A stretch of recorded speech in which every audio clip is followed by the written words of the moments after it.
It's a brand new week. Welcome to Monday on the AM show. The month is gradually drawing to a close, and here we are, as always, to keep you company in the course of these 4 hours this morning. My name is Benjamin Akakpo. As always, I am in very good company with Bernice Lansah, and we serve you breakfast, the AM show. Thank you for making the time. Shortly, I'll be serving you the news, but right after that, we'll be joined by Executive Director, Media Foundation for West Africa, Suleimana Brahima. He is our guest. And right after that, we get into our big stories. Now, there is an investigative piece by the Fourth Estate which has revealed how some parents are charged between 8,500 Ghana cedis and 20,000 Ghana cedis to get their awards in grade A senior high schools. This issue is critical because the 2023 basic results, or the results of the BECE, are out, and the computerized school selection and placement system will kick in very soon. We have this on our chopping board this morning as we dissect the issues with our guests, Dr. Clementa Park, Deputy Ranking Member on Parliament's Education Committee. Dr. Peter Ante is an Executive Director, Institute for Education Studies. Divine Fair is Programs Manager with Africa Education Watch. Look forward to that. Also on the show, Samuel Kojo Brace, my colleague, has an interaction with the board chairman of the Ghana Integrated Iron and Steel Development Corporation, GISDEC, if you like, Alhaj Farouk Mahama. Another excellent conversation you want to look forward to. Now, the conversation centers on how the GISDEC seeks to turn its fortunes around this year for better profit. That interaction airs later on the show. But as always, we'll give you the opportunity to share your thoughts with us in the course of the show. The hashtag is AM Show, and of course, when we activate the phone lines, you can call in and let us know what you're thinking. Today being a Monday, we'll also definitely serve you Drive Safe. Look forward to that. Up next, the news.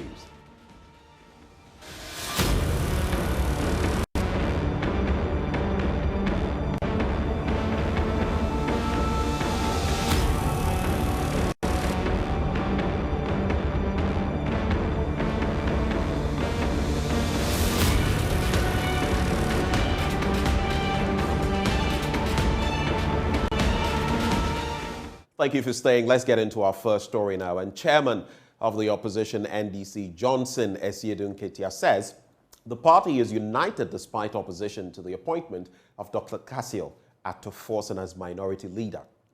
Some 72 NDC members of parliament have petitioned the Council of Elders and the Speaker of Parliament demanding they reject the new appointees, saying the party rules governing such appointments were not followed. Addressing some members of the party in London, Johnson Esiedun Ketia said there was overwhelming support for that decision. Somebody is asking about how fragmented the NDC is following the reshuffle. NDC is not fragmented at all. It is still a very united party. The truth about every decision is that every change comes along with new gainers and new losers. So you definitely will have some reaction. But the change has been welcomed by majority of NDC membership across the country. And I guess even here, I was greeted with reshuffle. So it has brought some new excitement on the front of NDC. So NDC is not divided at all. And the reports about 70 MPs signing, a resolution and all that, they are not accurate at all.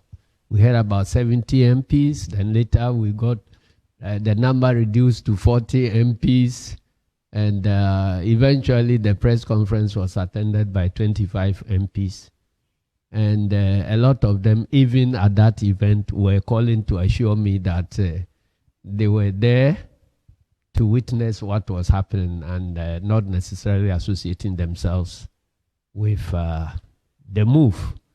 And as I was leaving Accra, there were a couple of MPs who had called into media houses to dissociate themselves from the move, even though their names were in the list.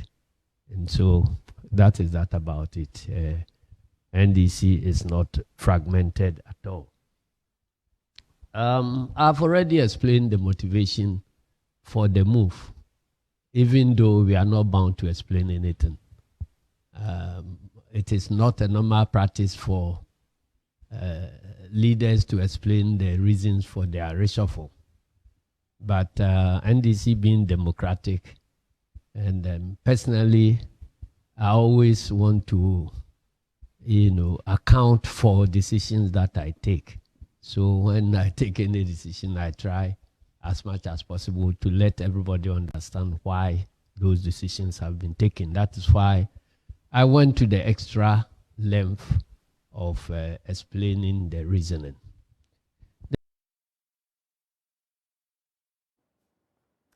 Now, chairperson of the Ghana Center for Democratic Development, that is the CDD Ghana, Professor Audrey Akakpo, says government needs to do more to improve access to information. According to her, though there are laws to ensure that citizens get public information, it is sometimes cumbersome. Speaking on Personality Profile with Aisha Ibrahim, she explained that every citizen needs information to effectively contribute their quota towards national development. Today, I chaired an event for Media Foundation for West Africa. On the side of that event was on investigative reporting.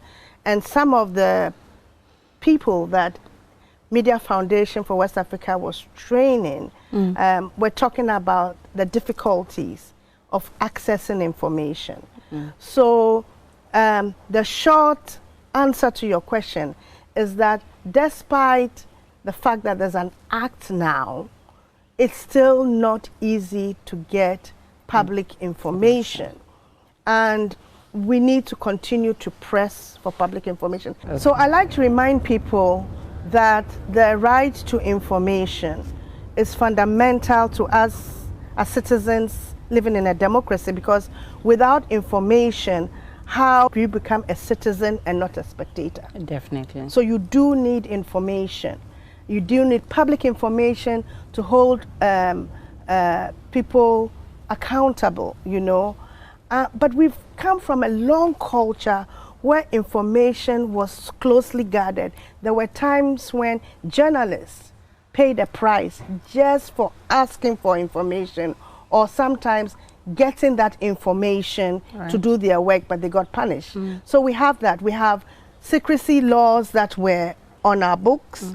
And so we did have a strong culture of not sharing information, but I really think it's important to see the Right to Information, RTI Act as not just for journalists, but for anybody. Anybody as a citizen should be able to go and say, what's our assembly doing? How much money was voted for this project? Right. What are the overruns? It's really important. And be able to get it. But I think a lot of assemblies are not used to being asked to reveal information. The presidency is not used to being asked for information. And I bet you even Parliament, that passed the bill into an act, would be reluctant to share certain types of information. The Bono East Regional Health Directorate has, as part of measures aimed at increasing COVID-19 vaccinations, recruited more than 100 community influencers to lead the sensitization campaign in the 11 districts across the region. Deputy Director in charge of clinical health, Dr. Paulina Clara Appiah, says this is part of various strategies adopted by the Directorate to enable it achieve its target of vaccinating 75% of the region's population. Correspondent Anas Sabit now reports. The Ghana Health Services, as part of its efforts aimed at increasing the uptake of the COVID-19 vaccines, launched a series of national vaccination campaigns. The recent exercise, which is the 6th of its kind, was targeted at vaccinating over 62,000 of the Bono East region's population. Deputy Regional Director of Health Services in charge of clinical health, Dr. Paulina Clara Appiah, says the move would help bring the region closer to the attainment of herd immunity. COVID somewhere is COVID everywhere. Even though the cases are not high, if we do not put our house in order and then get our populace vaccinated so that we all are protected, then the COVID cases can come up. We all know that not too long ago when the COVID started, it started in China. And within a short time, Ghana had our first 2 cases and it spread everywhere. So we need to be able to ramp up our COVID vaccination. And so for this 6th COVID vaccination exercise, we have a target of 62,252 to vaccinate. But we still have more than 400,000 people in the Bunu East region that need to be vaccinated. And so we have to be able to reach out to them. With vaccine hesitancy currently the major challenge for health authorities across the country, Dr. Paulina Clara Appiah disclosed that the Directorate has strategically trained about 110 community influencers to lead the vaccinators to the various communities to help boost the uptake of the vaccines. Now in this campaign, quite a number of communities are hesitant. Now they are actually refusing it outright. Some are saying that when you interact with them, they will say that we have the vaccine, we have taken the vaccines. But when you ask, give us your card, they don't have it because they don't want you to start convincing them. So what we have done as a region is that to be able to improve our at least those who are to receive for the first time, is to train 110 community influencers. We have 10 influencers in each district, and they are actually going with us. With the vaccinators, convincing people to receive the vaccine. I said that we have, as we're speaking now, we've had 32% having first dose. But prayer campaigns, the first doses came down up to 20%. So we believe that the community influencers have supported us. They have helped us because people know them, they revere them, they are community leaders. And so when they speak to them, they listen. She was, however, quick to charge eligible persons who are yet to get the jabs to get vaccinated to help protect the entire population. It's not everybody who is taking the vaccine, because in this country, anybody who is older than 15 years doesn't take the vaccine.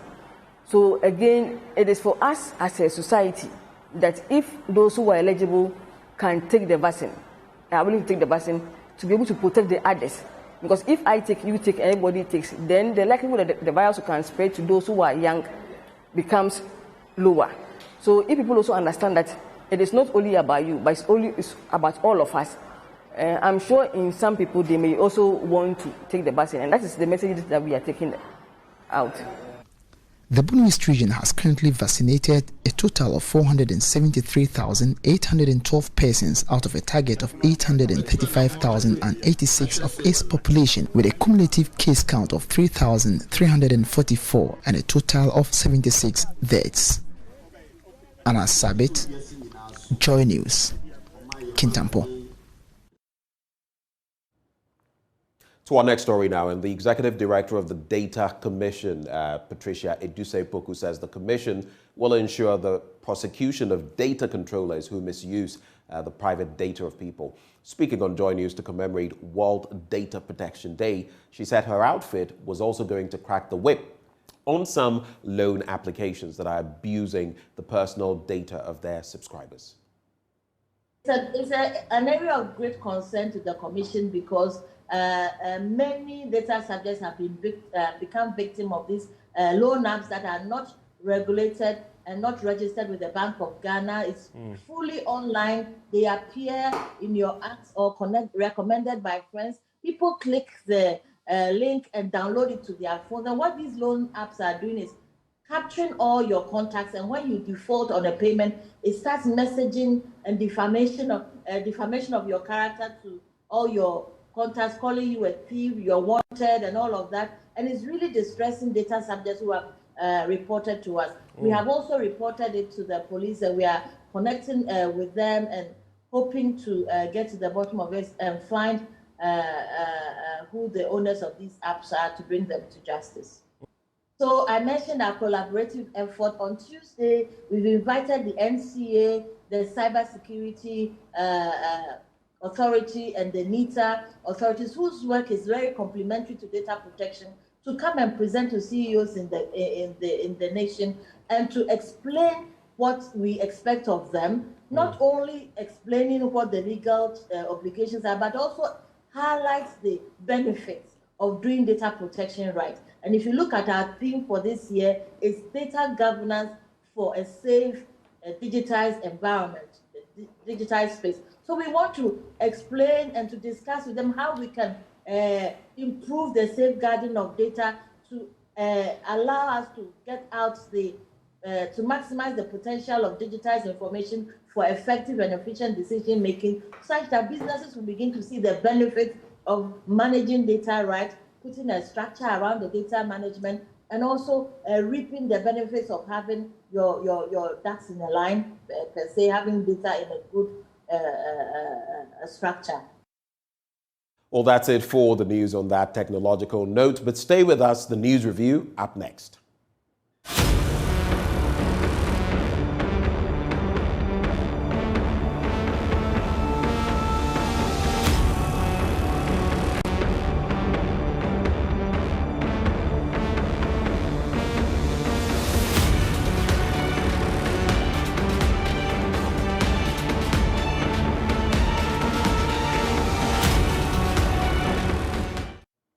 And we're back for the news review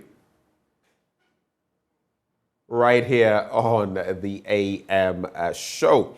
So we'll be joined shortly by Executive Director, Media Foundation for West Africa, Sulemana Brima, who joins the conversation shortly. But we have a full house in terms of the papers, quite the stack, and we'll be getting into them shortly.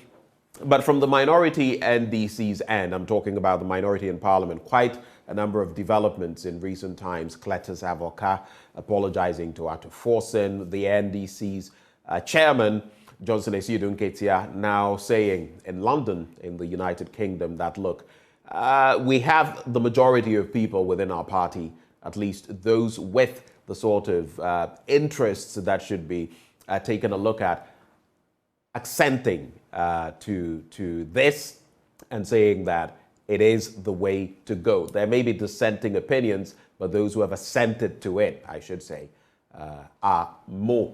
Well, let's get into some of these conversations with Sulemana Brima, Executive Director, Media Foundation for West Africa. A very happy new year to you, Sulemana, and thank you so much for joining us this morning. I've missed you, actually. Yes, absolutely. Thank you so much. Happy New Year to you as well. And let's wish ourselves many, many, many returns of New Year's, but New Year's that are good with great prospects.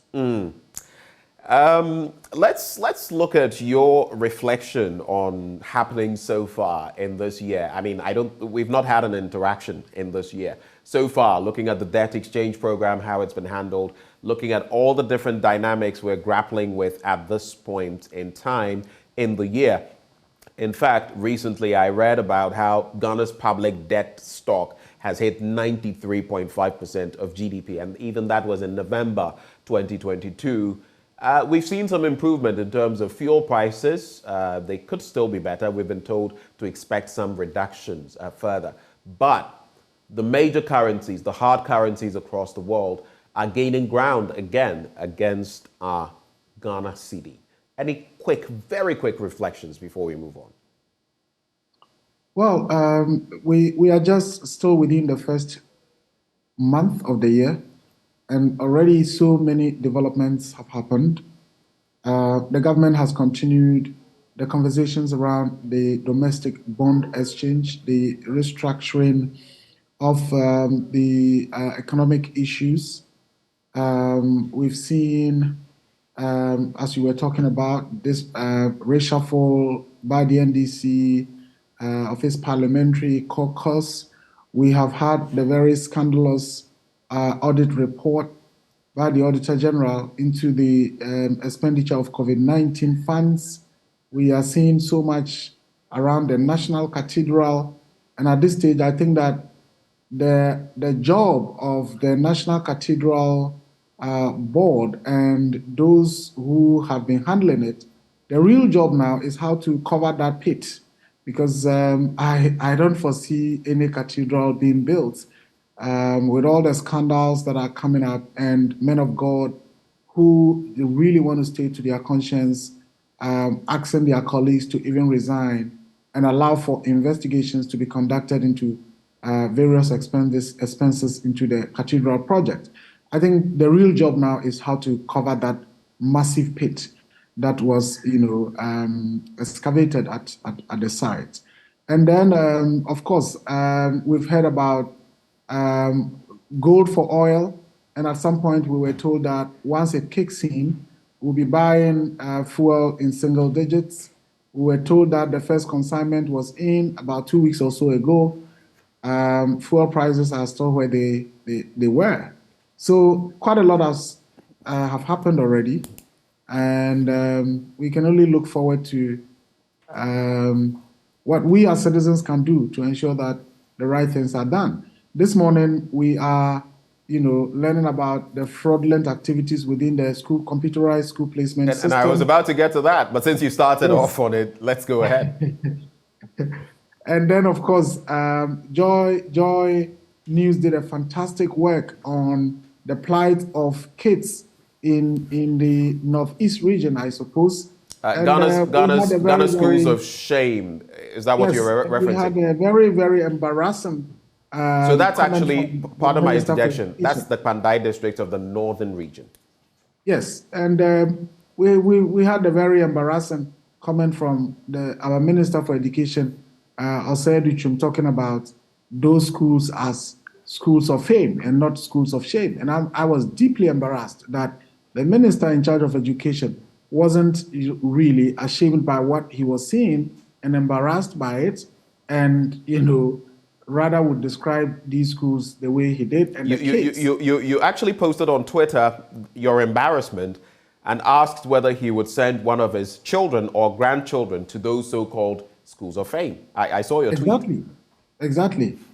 So, well, these are the leaders we have. And as I said this morning, we'll get the revelations around the fraudulent activities in the computerized school placement and selection process. And so a lot is already happening. And it means that we have a lot to do.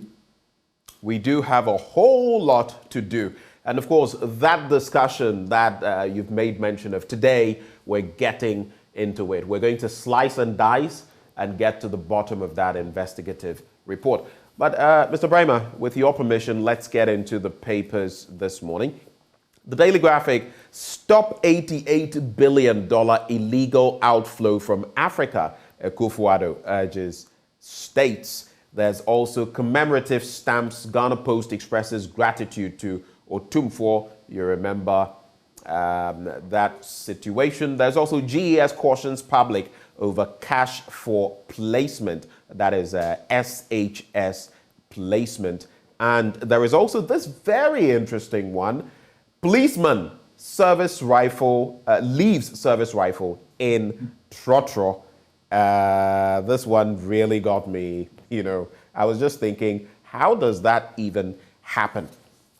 But let's start with the banner headline. Stop $88 billion illegal outflow from Africa, Akufo-Addo urges states. And President Akufo-Addo has called on African nations to collaborate and institute stringent measures to stem the disturbing annual illicit outflows of $88 billion from the continent. He said stern attention was required to arrest the situation immediately because the phenomenon was depriving Africa of significant resources that could be used to support its development agenda. President Akufo-Addo made the call when he addressed the closing ceremony of the 3-day African Prosperity Dialogues, the APD for short, at the Pidiasi Presidential Lodge in the Eastern Region last Saturday. Quoting him, he says, "We need to pay serious attention to and arrest illicit financial outflows out of the continent, which are estimated at about $88 billion annually, depriving Africa of significant resources that could be used to support our development agenda," he said. "We need concrete measures to stop the systemic impoverishment of our continent and the theft of its resources," the president said. But putting that side by side with our own wastefulness.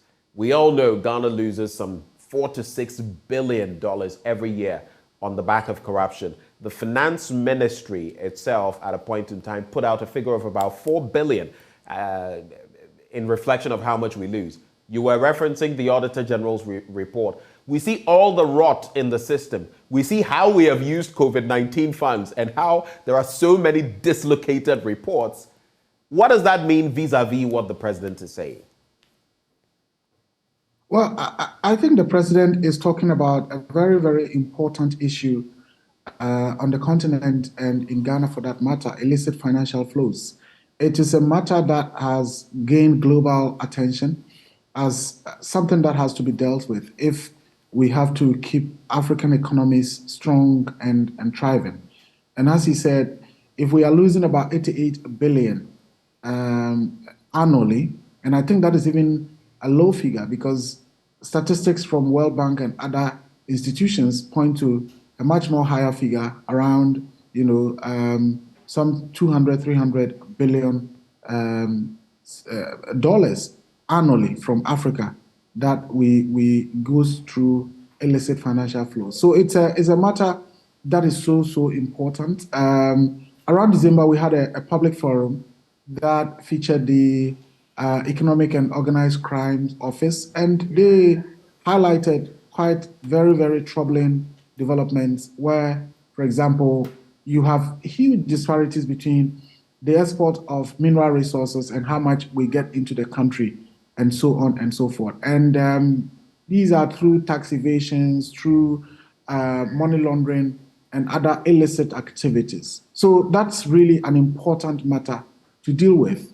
But as we've said, even if these monies were not going, how would we use them? Because within a space of 2.5 years or so, we had about maybe more than $3 billion equivalent coming into the country to support our fight against COVID. And certainly Ghana wasn't among the countries that was in distress in terms of COVID.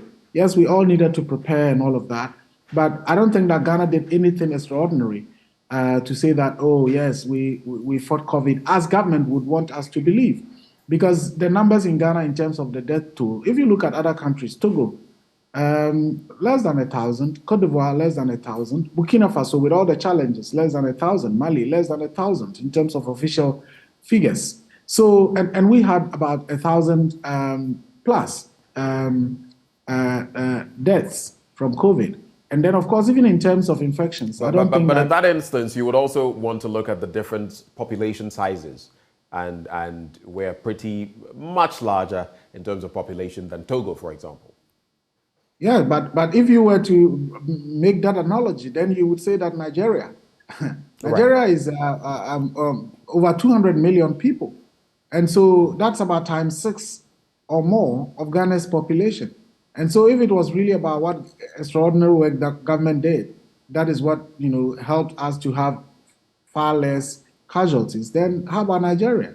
I don't think that Nigeria had 6 times or so the number of COVID deaths that we experienced. And so I don't see anything that will say extraordinary about what we did. Yes, we put in measures and all of that. But the monies that came in, as the audit report has revealed, we basically embezzled it.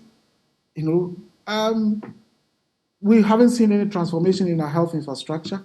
There are regions in our country that still don't have ventilators, even though we knew that was a critical thing to have in the combat against COVID. And so, yes, I agree with the president that illicit financial flows is something that we should deal with. But again, how does it happen? It's through these same politicians, through companies that are linked with politicians, companies with influence that take out these monies. And so a lot will depend on the president himself in terms of our situation in Ghana in trying to stem the tide when it comes to illicit financial flows. And that's what I would say to that. Let's get into some other stories from that paper. And there is that big one, of course, on page 16. But let's take a look at that one and then move on to talk education for a bit. So policeman leaves service rifle in Trotro in quotation marks. Now, a police inspector has been interdicted for negligently leaving his rifle in a commercial vehicle. The policeman, identified as Inspector Suleimana, unfortunately, he bears your name, Suleimana Adam, who was stationed at the Rapid Deployment Force Takrady, allegedly forgot his weapon on the front seat of the Toyota Haze minibus. Quote, the police administration has interdicted the police officer for negligently leaving a service rifle in a commercial vehicle. A police statement signed by the head of Public Affairs Unit, Western Regional Police Command, Superintendent Olivia E.T. Adiku, confirmed. The rifle, according to the police, was returned by the driver of the said vehicle. That's a citizen right there, not a spectator. Quote, who also alleged that the inspector had extorted money from him. The release confirming the interdiction indicated that both Inspector Adam and the driver were assisting with investigations. It goes on with other details, but I feel this suffices for our discussion. Can you imagine this? Oh, it's a terrible situation. I don't know how that can happen. I don't know how a police officer and his inspector. Inspector is not, even though he's within the junior ranks, but that's the topmost of the junior ranks. And the person must have had considerable experience being in the service, depending on the entry point. And I suppose he is somebody who wouldn't be less than 10 to 15 years in the service. So one wonders how this would happen. What could have gone wrong? Of course, commendations to the driver who acted the right way. But it also perhaps should begin to also raise the point about how weapons are, brandished and handled by our officers of our security agencies anywhere, anyhow. Should we be getting to a point where it's not even possible for a police officer to be wielding AK-47 in a public bus? It's something that is important we look at. Must it be allowed, that a police officer with AK-47 will be boarding a public bus or a public transport facility? So for me, the fundamental question is, why would a police officer really forget about his weapon in a vehicle like that? And well, it's perhaps good that the interdiction has happened for investigations to go on, but they should look beyond the professional requirement of the police officer, the discipline and all of that, and also look within the police service and say, what steps must we take to avoid some of these things? Because we are dealing with human beings who once in a while may, assuming the driver did not return it, we'll be talking about... In fact, the driver says, quote, I woke up in the morning to find the rifle on the floor of the front passenger seat. I got scared, but later remembered that it might be for the police officer who arrested me last Friday night. So, I mean, if these were some nefarious characters, and who knows, he could have even been innocent if it had gone missing, because someone else could have seen it and taken it, some other, nefarious character, and whom would we have blamed? So this is terrible on so many fronts. Yeah. So I mean, the conduct of the police officer has to be investigated, but I think that it's also important. There's a look into the handling of weapons in public spaces, because you go out there, you don't see police officers wielding these assault rifles all over, maybe a sidearm, a small weapon, a pistol, and so on. And it doesn't make them less safe. But in our system, I don't know whether it's because we don't have as much as they have in terms of sidearms and all of that. But you see AK-47 in traffic, when you stop at the traffic lights and all of that, you wonder what is happening. So yes, we need to investigate what would have happened to Oga to leave his AK-47 or whatever rifle it is in the car. But it's time to also then use this to interrogate the way in which officers, are given weapons to handle in public spaces. Some other stories very quickly. In fact, on that same page of the Daily Graphic, Mahama, that is the former president, backs foreign minister's Commonwealth dream, and the former president, John Mahama, has said he would support Ghana's Foreign Minister, Shirley Ayoko Botchwey, in her bid to contest as Secretary General of the Commonwealth. Ms. Botchwey is hoping to succeed Dominica's Patricia Scotland, who completes her tenure at the end of 2023, and I think that's a positive move.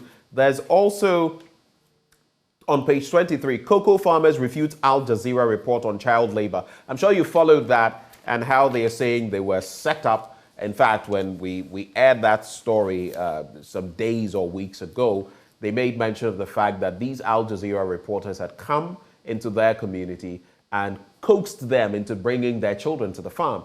And next thing you know, there's a story that, look, they are using their children for labor or child labor. We've spoken to some, analysts on that, or those in the child rights groupings, and they have said, look, it could be here or there. Maybe in this instance they were tricked, but sometimes the real thing does happen. And just to wrap, so from Mahama's support, the cocoa farmers and that Al Jazeera report, the middle spread of the newspaper will support banks to deal with domestic debt challenges. That's the governor of the Bank of Ghana. But the Catholic Bishops' Conference says find less burdensome solutions to DDEP. Quoting them, the strong resistance to the debt restructuring from domestic resources to meet the IMF bailout conditions is a natural response from those directly or indirectly affected. I've heard Martin Kpebu suggest that individual bondholders are going to be exempted. Quick reflections on these three as we move on. Well, the cocoa story in terms of child labor, it's something that I really think that I'm on the side of the farmers. I grew up in a village with parents who were cocoa farm caretakers, and have been throughout my childhood. I am a son of a cocoa farm caretaker, and so in terms of being involved in cocoa farming activities, I would say that throughout my childhood I did. But here I am. I went to school and I was taken care of by the same parents. I think sometimes we misconstrue the whole thing about helping parents in the farms to be child labor, and I don't think that it is. Yes, there may be instances where some parents would use their kids for farming activities and for activities that are really beyond the physical capabilities of the children, and certainly that will be straying into the arena of child labor. But to a large extent, what happens is that over the weekend, you are there to help your parents, or you come back from school and you are asked to go help your parents in the farm. But that's what the parents are doing. If that parent was a shop owner, you come back from school and go and sit at the shop, and nobody would take that to be child labor. So I think sometimes the westernized idea of what constitutes child labor is what gives us all these problems. And on that score, I'm on the side of the farmers. I'm not saying that child labor doesn't happen. It happens, right, but sometimes it is misinterpreted. President Mahama saying he would support Honorable Shirley Ayoko Botchwey for the Commonwealth Secretary General position if she wants to try it. I think it is a commendable thing, and it's something that we've been doing so well in as a country. Currently, the former Foreign Minister Hannah Tete is working within the UN system, and that we all know is an appointment that would have required the support and endorsement of the government of where that person comes from, and that then is the MPP government, because she got into those roles when the NDC exited, and certainly she would have required endorsement and support by the Akufo-Addo government. And so I believe it is something that we've been doing so well in. When it comes to international assignments, we go beyond the petty politics that we have in our country, and so that's commendable on the part of the former president. And if she decides to go, the Honorable Foreign Minister, we wish her a better luck, and we all pray for her to succeed. And that's the very reason I highlighted that, because NDC or NPP, at least when it comes to that, once it's not local and it's international, we'll give you all the support. You remember Ibn Chambers and his time even. All of that has happened. But once it's local, then the buga starts. But at least on the international front, we're doing something good. I just want to wrap with the daily graphic so we quickly move to other papers. GES cautions public over cash for SHS placement, and the Ghana Education Service has cautioned the public to report persons who approach them to pay money for placement into any senior high schools to the police. The GES, in a statement dated January 29, 2023, and signed by the head of the Public Relations Unit, Cassandra Chumampofu, announced that preparations were ongoing for the release of the computerized school selection and placement system for the 2023 and 2024 academic year. It further urged the public to beware of fake news portals and instead follow the GES official social media handles. That's the latest there. I don't know whether you would like to top up, especially on the back of that latest exploration by the Fourth Estate. Well, certainly these statements, yesterday I think I read a statement from the Ministry of Education and then also one from GS. And certainly those statements were issued as a panic reaction statements because they are aware that this morning the Fourth Estate, or today the Fourth Estate, is releasing the investigations into the fraudulent activities within the school placement system. So it's basically a way of reacting preemptively and proactively, even before the publication comes, and to see if that could be a way of dousing whatever the impact of the investigations would be. But I can assure you, the story has already been published, and people can go onto the Fourth Estate website and read, and you can watch the documentary via the Fourth Estate's YouTube channel. Later on in the day, JoyNews would also be telecasting the documentary, and it's quite revealing. In fact, right on this show, we'll be bringing our viewers snippets of that.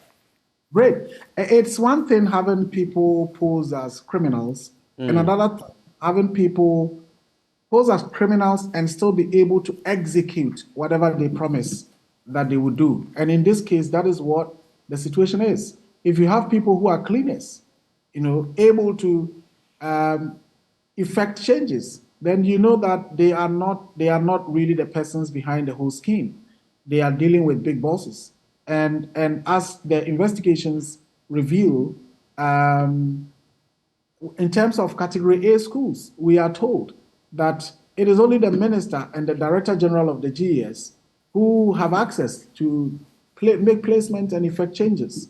So if somebody then was able to take money and made sure that a change was made, we need to get answers as to how that was possible, if indeed it is only the Minister for Education and the Director General of the GS who have access to make placement in those schools. So once the documentary is released and people watch it, I believe what the next thing will be to demand answers from the Minister for Education, Honorable Osei Educhum, how those placements were made in those Category A schools, if he and the Director General are the only people who have access to effect those changes.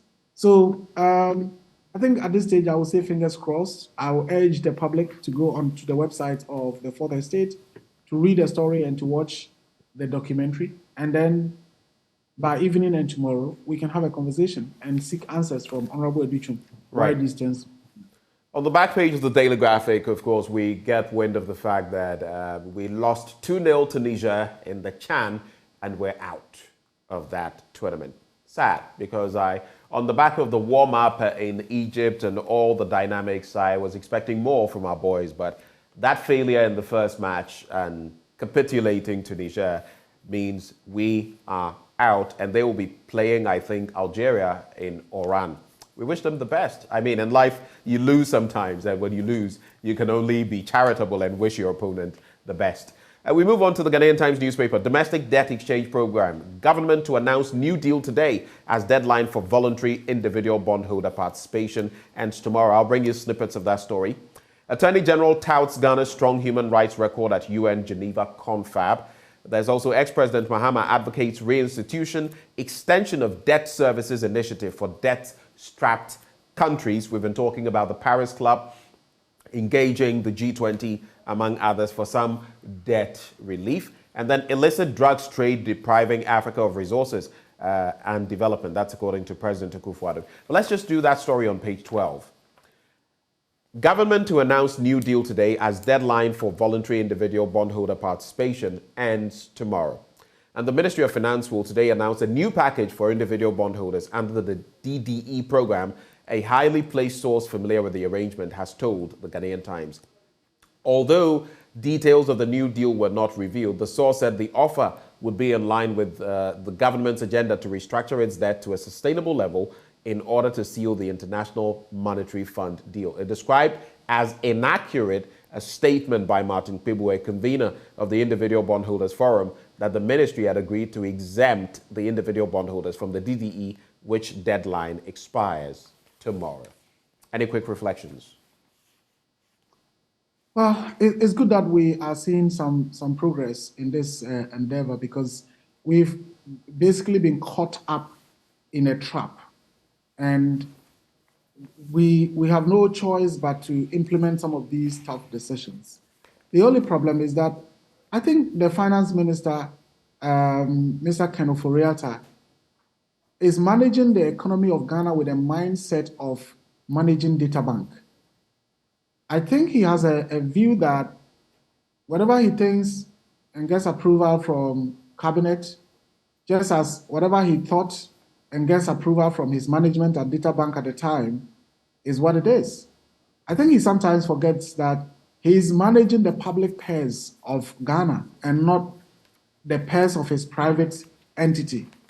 And so certain decisions are always made and announced as if it is like a private entity dealing with clients. And that is why when you take e-levy, for example, it was just announced, thinking that, oh, well, we just do it. This is what we want to do, we just do it. Without, thinking about what the public would think, the public reaction, the consequences on the public interest. And so then there was a backlash. In this particular case, it's the same thing. The government basically announces something, a policy, Ofori-Atta announces it. Even banks say, look, we don't know what this means. The insurance entity says, we don't know what this means. Bondholders, we don't understand what the government wants to do. And yet the government says, oh, this is something that we are implementing. This can only come from somebody who is thinking, whose mindset is just like managing a private entity, like maybe when he was head of data bank those days. But I think that he needs to reorient himself and appreciate the fact that, look, he's managing the public purse. It is not his bank. It is not his private entity. And so for any major decision that has significant implications on people, it is important that those people are engaged, the stakeholders are engaged, discussions held, understanding reached, right, before decisions are made. And that is why we get ourselves into all these policy credibility challenges. Because you announce it and people come up to challenge it, and then there's a whole debate, and at the end of the day, the entire credibility of the policy suffers. And when that happens, we get ourselves into this situation that we are in. It's unfortunate that they've run the economy aground, and I always say that they started by collapsing banks, and now, towards the end, the economy is collapsed, and we have to find a way of reviving it. And it takes painful decisions, such as what we are going through now. And even now, as you are saying, even though the individual bondholders in the engagements are of the view that the conclusion was that individual bondholders can be exempted. If you are not interested, you can be exempted from the process. And now from the statement, they are saying, no, that's false. That was not it. That the government said it was going to exempt individual bondholders. So there's still issues about the consensus and the common understanding of what government wants to do. Right. And that government and the finance ministry in particular needs to up its game in terms of thinking and orienting itself that whatever they are managing belongs to the people, and the people must always understand whatever they want to do and buy into whatever they want to do. Suleiman, we have to wrap the conversation in just about a minute and a half. I'll take just a few stories and leave you to dilate on them. The Daily Guide, don't jail me, Atuesian begs court. I'm bringing it up because we've had conversations on this. Now, founder of the defunct Capital Bank, William Atuesian, is reportedly pleading with the court not to put him behind bars if he is unable to pay some 20 million Ghana cedis to the state by April the 28th, 2023. In a fresh document filed by his lawyers challenging the December 13, 2022 decision of the High Court presided over by Justice Eric J. Bafo, Mr. Essien asked to be given an opportunity to explain why he could default. Mr. Essien is required to pay, remember, 90 million Ghana cedis as restitution and reparation to the state within 1 year. He has already paid 30 million Ghana cedis and is expected to refund the remaining 60 million in 3 installments, 20 million to the state latest by April 28, 2023, failure of which he would be jailed. And you remember what the AG said, oh, and let's do this, and then if they fail, I think it was the deputy AG, Tia Yeboah. There's domestic debt exchange gathers momentum as 3 institutional bondholders join. That's in the Finder newspaper. The Ghanaian publisher, NDC Minority Reshuffle lacks common sense. That's according to, guess who? Kwesi Pratt. And to wrap the conversation up, well, there's this one as well in the New Crusading Guide. Land guards on rampage at Otano. But the BNFT, poultry industry woes deepen. Feed accounts for 70% of production cost, 80% of farmers in Accra out of business. And this resonates with what the association has been telling us. And then again, consensus on debt exchange to spur CD's stability. I'd like you to reflect on one or two in some 30 seconds, if need be. Well, I think that it's for the Atuesian matter, because it's before court now, it's difficult to comment on. We look forward to what the decision of the courts would be. The poultry industry, I have friends who ventured into it and eventually have had their business, have had to fold up their businesses because, as one of them would say, look, the cost of feeding the animals is far more than whatever is being generated from the enterprise, and so had to be closed. And yet we have an agric minister who says that he's done so well that Ghanaians should give him, or the party should give him the chance to. Well, he's no longer at post. So yes, but of course, whilst he was there, he touted his own credentials and was always of the view that, look, I've done so well. Right. A minister who had to at some point then create a market at the ministry in order for people to get food at a certain price. Right. So I think he did quite well. So yeah, the poultry industry has been struggling for some time now, and it would be great if some attention is given to that sector, because one of the problems is the level of importation, and poultry products are among the commodities that we really import in huge quantities, and that affects our city. And so if government is talking about the Gogisberg economy, trying to reduce imports and all of that, that's a key sector right. And I'm hoping that as we go through all these crises with our economy, there could still be a way of dealing with issues in that sector. Suleimana, thank you so much for joining us this morning. It's really, really refreshing having you for the first time this year. And do have a wonderful day, sir. You too. Suleimana Brahima, Executive Director, Media Foundation for West Africa. Right before we get into sports, congratulations to the CEO of Koba, Nelson Koshi Dasegla, for winning the FinTech Personality of the Year Award at the Ghana FinTech Awards 2022. We salute you, sir. On that note, let's settle for sports.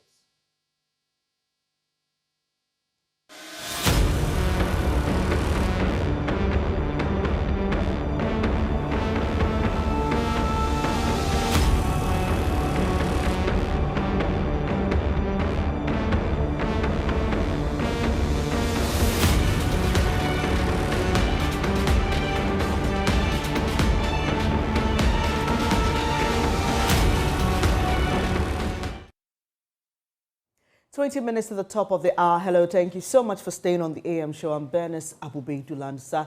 We start off our big stories with this one. An investigative piece by the Fourth Estate has revealed how some parents are charged between 8,500 cedis to 20,000 cedis to get the awards in grade A senior high schools. This issue is critical because the 2023 results for the BECE are out. and the computerized school selection and placement system will begin very soon.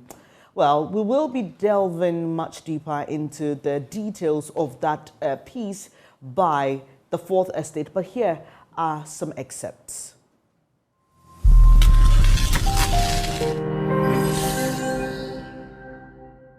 The Ministry of Education set up a resolution center at the Nat Hall complex to resolve complaints regarding the computerized school placement system. When the Fourth Estate visited the center, desperate parents were found negotiating and seeking help on the placement of their wards. In that building was a network of security men and cleaners who served as liaisons between the desperate parent and officials of the CSSPS. The Fourth Estate reporter who went undercover met Eric Agri, a cleaner. He indicated he could help change a placement from Apam Senior High School to Mfantiman Senior High School at a fee.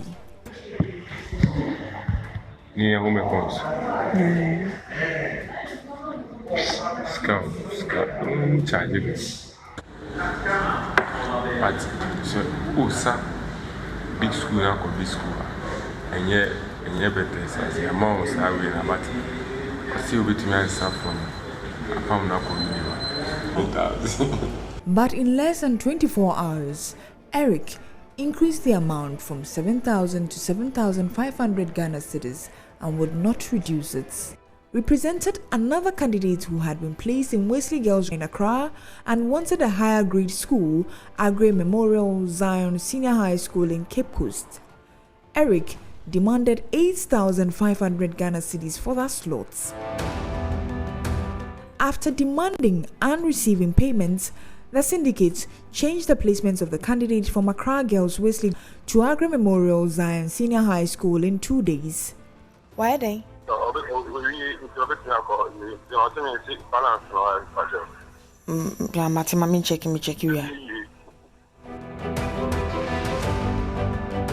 With 8,500 cedis, the CSSPS was undermined as placements was changed from Accra Wesley Girls to Agri Memorial Zion School, Cape Coast, and with 11,000 Ghana cedis, placements was changed from Presbyterian Senior High Technical School, Ebri, to Mfantiman Girls Senior High School.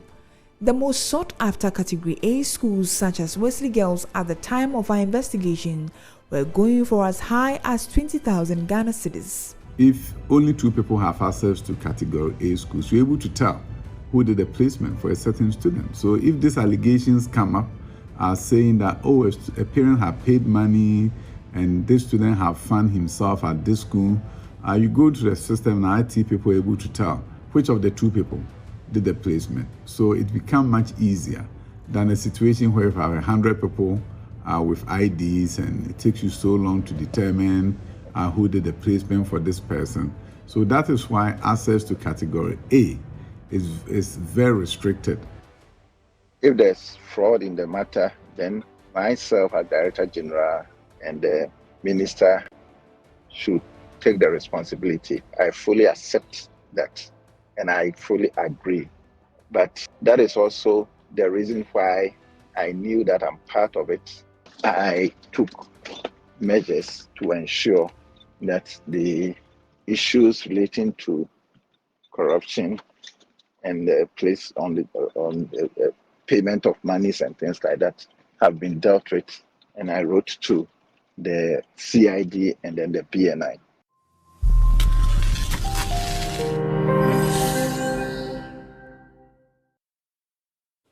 You've either heard stories about this or been a victim yourself. What the Fourth Estate seeks to do is to show proof to all the rumors we've been hearing over the years. Well, this morning, to help me digest the issues further, Clement Apak is with Parliament's Education Committee. He's a deputy ranking member. And we have Dr. Peter Anti, Executive Director at the Institute for Education Studies, and Divine Pe, Programs Manager, Africa Education Watch. Good morning to you, gentlemen. Thank you so much for joining the program. Let me start with you, Mr. Apak. Clearly, you aren't surprised by this. You sit on the Education Committee, and almost all these things are on your fingertips. What do you think this documentary does for the system in helping us correct the mess that has already been created? I look for you. Well, too bad. I'm told we lost Dr. Clement Apak. So let me pose that question to Dr. Peter Anti. Doc, if you heard me, you work within the education space, and I'm sure you aren't surprised by what we're seeing and hearing. What is your initial reaction to this, and what impact do you think this documentary will have in any way, if it's going to have any?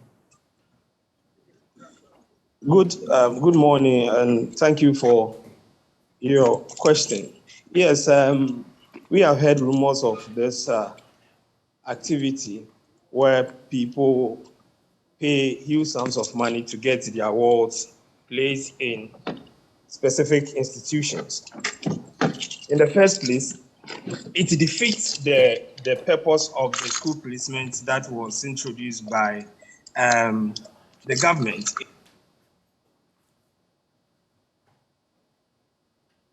Hello, Dr. Anti. Hello, Doc. Oh, it appears we've lost Doc there. Divine, in this documentary, hello, Divine, can you hear me? Divine, kindly unmute your device. Hello, Divine. Well, it seems we have a challenge with our lines. I'm told Dr. Clement Apak is back on. Hopefully we can have a more stable connection with our guests. Good morning to you, Doc, and great to have you here. So in the documentary, we learn a few things, okay? And for those who may not be aware, there's a 10% allotment for category A and B schools that are reserved for protocol placements. And this is done when the general placements are done, and which are done on merit. Looking at what this story reveals, is it really necessary to have these protocol reservations? Well, first of all, I have also had a chance to see some of the documentary, not all of it. But from what I have seen so far, I think what has been uncovered makes nonsense of the CSSPS system. The reason why Ghana as a nation chose to invest colossal amounts of money into an artificial system of placing students in senior high schools after their completion of junior high schools was to take away the human element, to take away bias, and to show fairness and equity, so that it is those who are most desiring, based on the outcome of their results, who get placed at the schools that they so qualify for. But when you have situations, be it protocol or otherwise, where there is then the human element to decide who goes where, and we now see in the video that, as a matter of fact, grade A and B schools, which are usually highly sought after, are not being given all their students based on merit, but a lot of students are placed in those schools on ability to pay. That clearly cannot be the intent. Doc, and that cannot be the way forward. Doc, I mean, you say you have not seen the full documentary, but there are a few facts I'd like to share so that we don't, go into the arena of too much conjecture.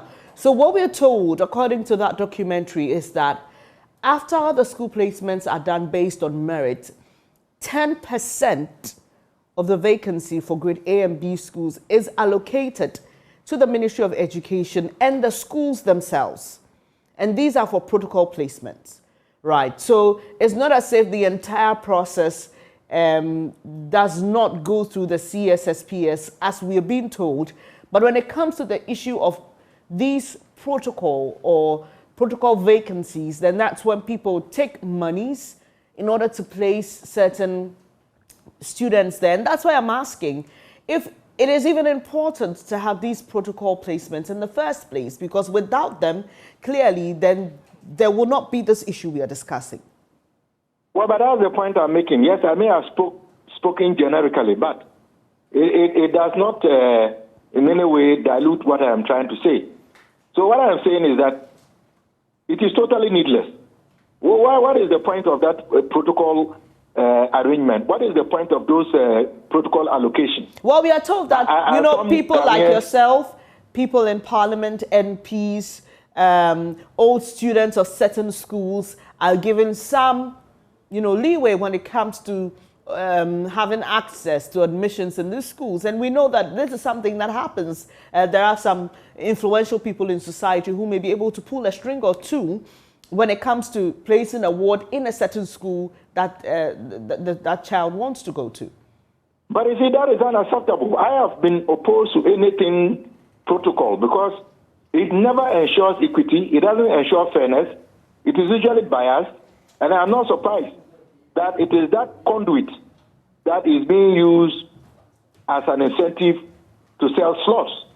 I mean, between you and I, what this documentary is revealing is that without that protocol arrangement, then very likely those who are auctioning, and I want to use the word auctioning, those who are auctioning the placement through their agents, as we saw in excess of the documentary, will be out of business.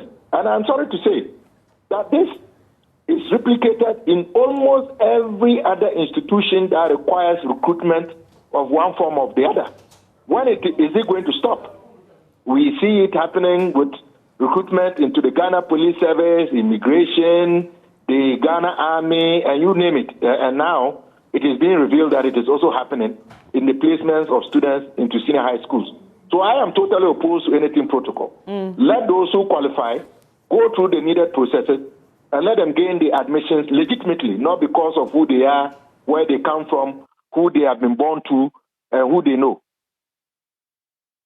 Well, now to Divine, Programs Manager at Africa Education Watch. Divine, so, I mean, way back in high school, I knew of some of my colleagues who came in through the protocol list, and it was something that, we used to say we knew about, but at the time, there were no conversations about payment of huge sums of money. In this documentary, the investigator paid as much as 11,000 cedis to a woman who once worked at the canteen of the education ministry. In some cases, 20,000 cedis was demanded. And for this woman who used to work at the school canteen of the education ministry, she was able to change the placement of a ward from Ebrisek Tech to Infantaman Girls, a grade A school. You have been working within the sector for a very long time, but this new dimension, this huge amount of money that is being paid, are you just learning about it, or this is something that has been happening over the years? All right, thank you, and good morning to your viewers. First of all, let me commend the Fourth Estate for sharing light on this happening. Already we know about it, but it hasn't come to public domain like this. So it's just good that we commend them for the effort they have done. Let me also express my disappointment in the security agency, i.e. the NIB and then the CID of the Ghana Police. It looks to me like there's a lack of interest in the case. I watched the full documentary. Manasseh shared the link to the full documentary a few minutes ago. So and I think that was what I was watching. That's why I was not able to hear you initially. So I've watched the documentary, and there have been instances where the police have pulled out from the investigation. The NIB also pulled out when the former Director General of Ghana Education Service, Professor Akakpo, even wrote to the police service to take action. And they also withdrew. It got to the point the police started an investigation, and they also had to stop. And if you look at the end of the video, all the people that were arrested were just the middlemen. None of the personnel were from the Ghana Education Service or the Ministry of Education or the Computerized School Selecting and Placement System Secretariat. None of the persons arrested were from such places. So I'm so disappointed in the police. It looks more like they are not interested in following up to the logical conclusion of this case. Notwithstanding, this issue is not new to some of us. We have been watching the space and we know of it. A lot of people have abused the 5% protocol placement that have been allotted to senior high schools so that they can distribute among their various stakeholders, for example, all students, staff members, wards, and also traditional seats. Some of these vacancies that have been given to these schools because of the 5% have been abused. But again, when you look at the video, you watch the video, you have realized that the issue is not entirely about the 5% protocol allotment to the schools or the 5% protocol allotment to the Ministry of Education. It is more also about an attempt to be able to change an already placed school for a child. So that one has nothing to do with the 5%. It means the child has in place, but some people can still go into the system and change the placement to another school. So the child wants to move from an already placed grade A school and go into another grade A school. The system, persons managing the system are able to change that. So it is not entirely about the protocol list. It means that even if the system has placed you, some persons are still able to access and change their placement. This is how the placement works. Understanding that will help us to follow this discussion. So for once the results are released, as it was released last week or so, what the system will do is to input the grades of the students. Let's say all students that have chosen Achimota and then grade A school, and then the system will select all the papers that are put there and put them into the system. Now it runs with competition. Once the system notices that you have a good grade matching your program, the system will then move to say if your preferred residential status is available, boarding or day. If your preferred residential status is available, it places you in the school. If it is not available, the system sends you to your second choice.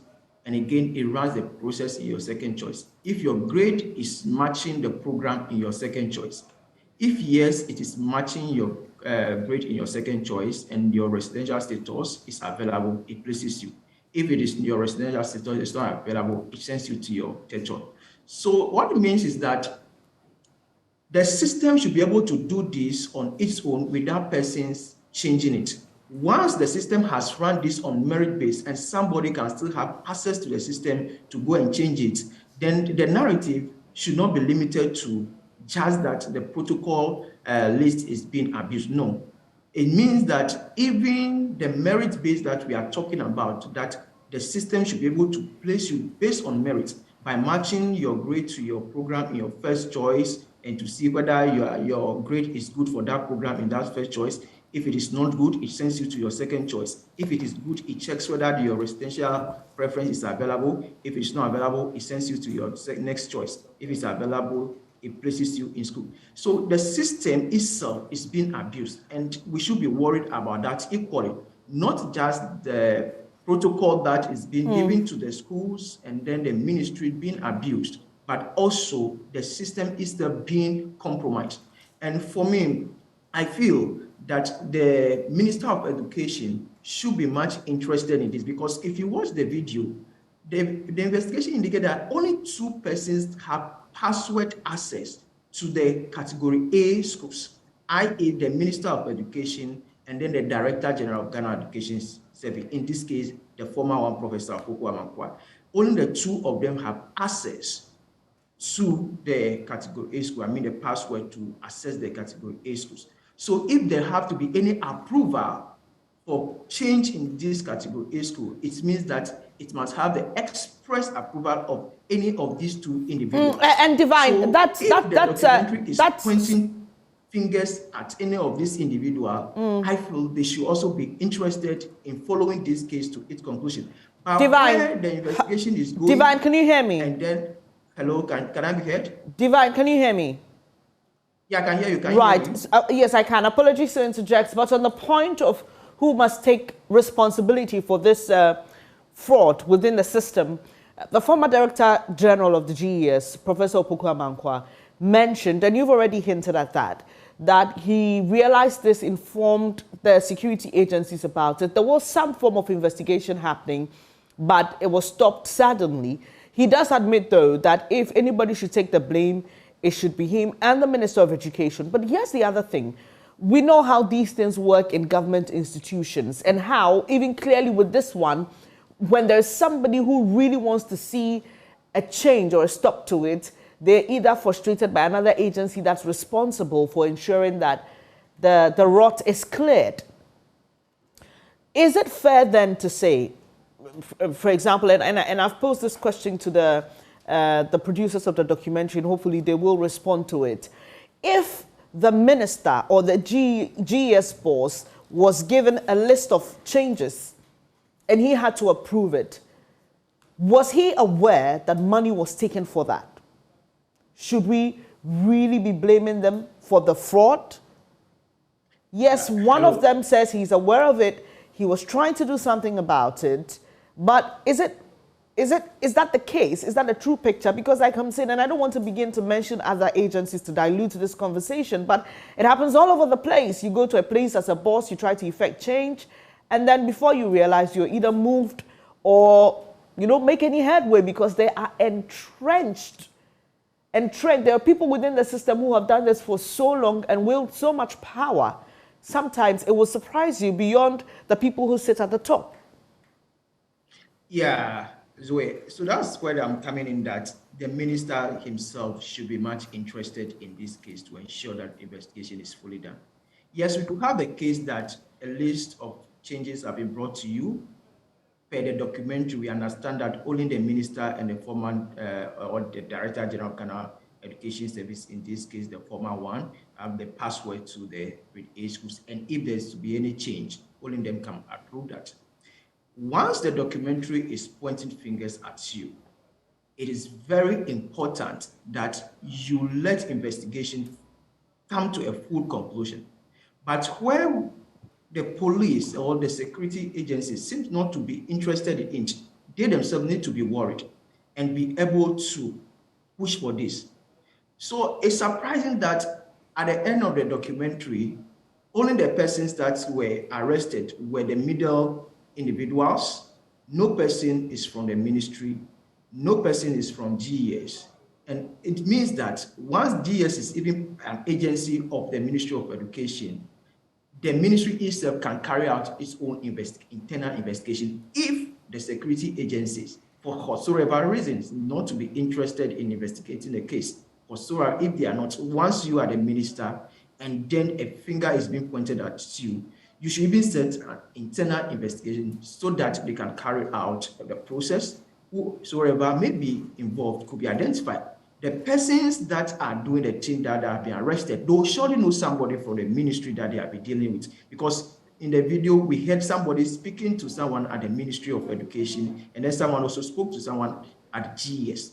What it means that they know the person they are dealing with. So if the security agencies are not interested in it, you, the one that they say you have access to the password, you should be able to even to set up internal investigation mechanisms if you want to clean up your name. Because, right, I have been following the comments in Facebook once the minister was mentioned. People were saying, we believe in this man, it shouldn't be this. It means that even him himself, his reputation is at stake. And therefore, there's a need for some form of clearance on this by way of a full conclusion of the investigation.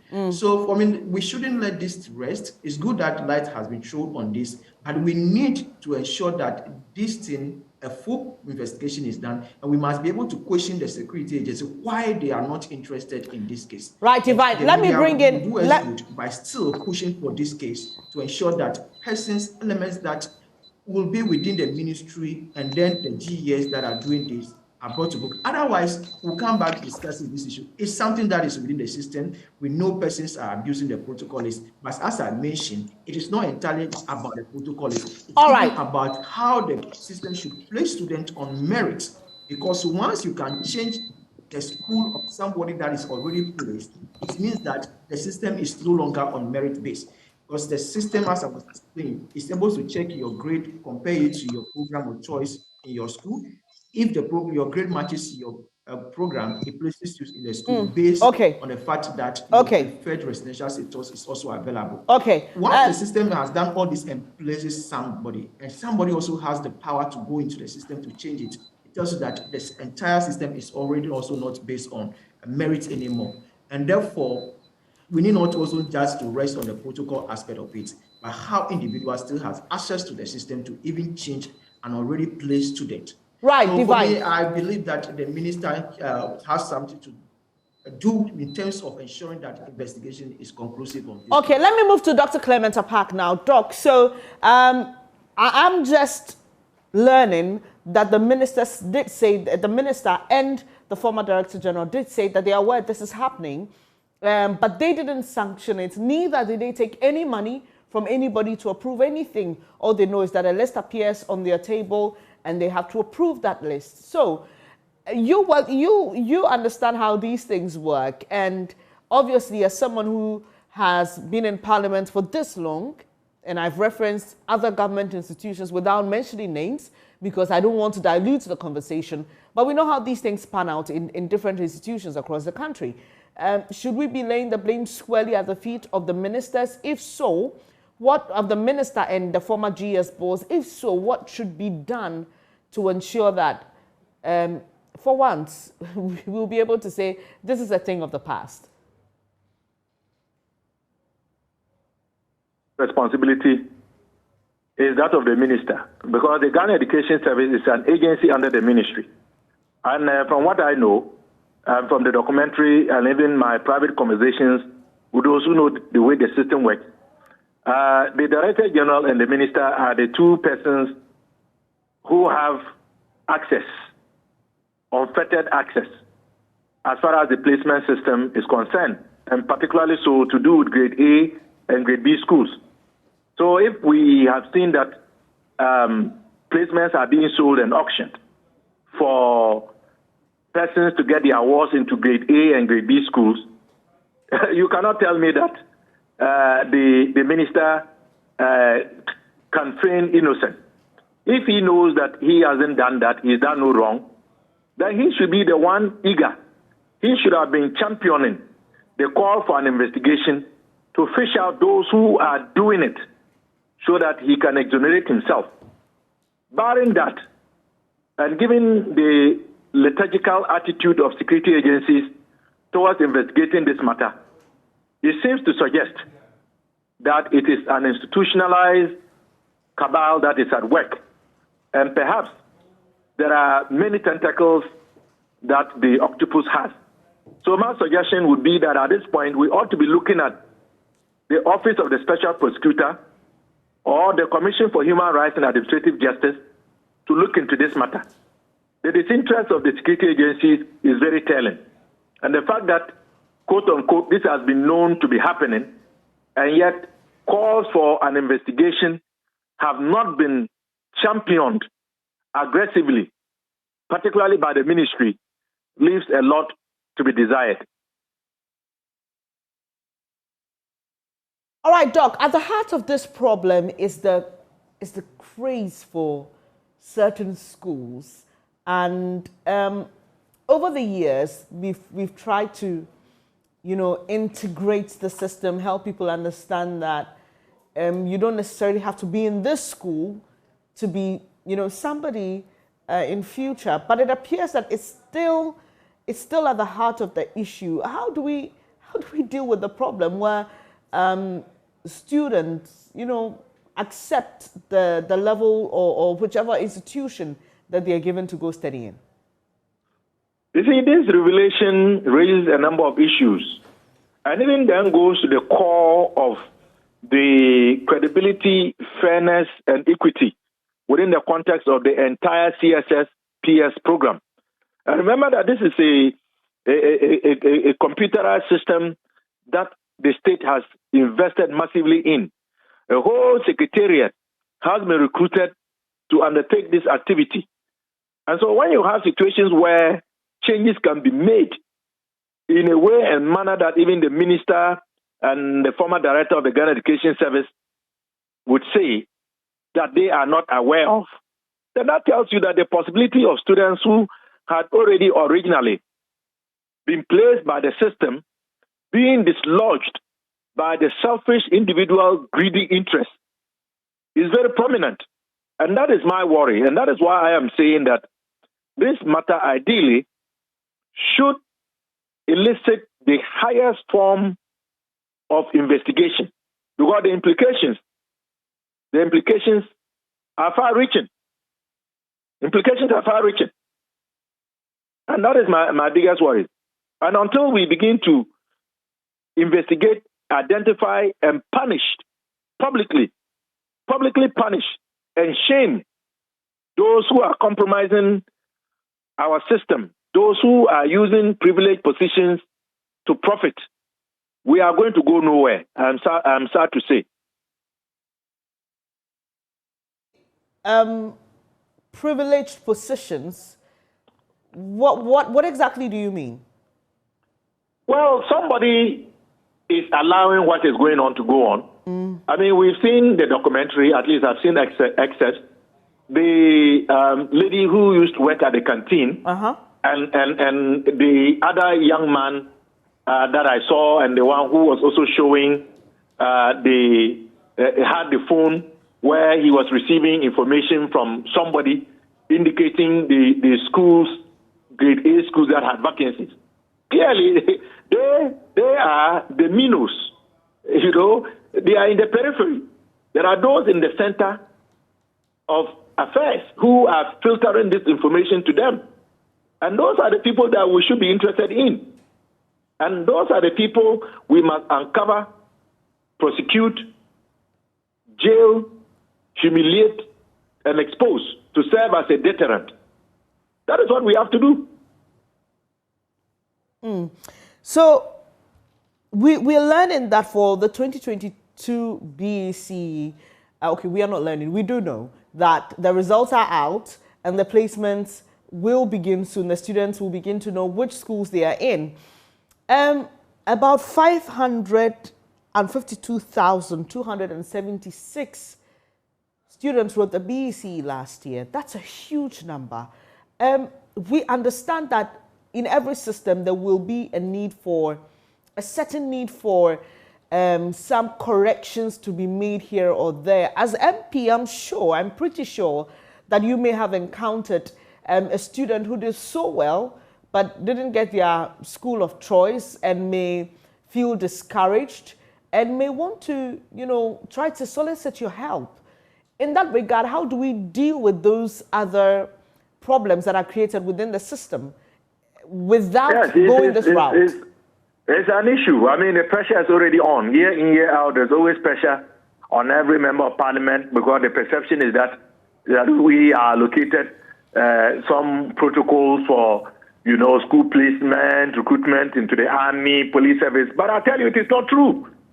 As a minority member of parliament, since I joined Ghana's parliament in, the 7th parliament, 2017, I'm yet to have any opportunity of any protocol arrangement. So I don't know those who get those opportunities and why the rest of us have to bear the brunt.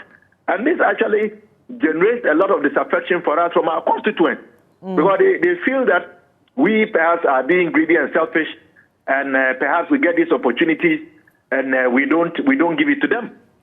So this is why I am in principle opposed to anything to do with protocol, because it generates a perception that is not true. It ropes in people like myself and many others who don't have those opportunities, and yet our constituents think that we do. For me, in principle, I don't support such arrangements. If there are corrections to be made and there are legitimate matters to deal with, that is different from saying that we are going to reserve 10%, 5% of placement allocations or recruitment into a security agency for protocol just because of persons who are privileged in society. If we are going to continue to be giving opportunities to those who are already privileged in society, then what is going to happen to the less privileged? Is that the type of society that we are trying to build? So the wealthy, the influential, and the elite should continue to get all the best opportunities to the detriment of the rest of the population? Is that how to build a nation? But is that not what the system has created already? Because if you go to certain schools... But that is not acceptable. I don't agree with what the system has created. That is my whole point. If you go to certain schools... Just because schools, the system has created it does not mean that we should condone it. Yeah, that is a bad system. I'm making a point. So when you go to certain schools, they have more facilities, they have better learning systems. And I know this because I have been exposed to different senior high schools and I know how things are done there. So in some schools where they have a very vibrant old students association, you realize that they're providing so much for the schools because of government's inability to do so in certain instances. And so you realize that there's already a gap.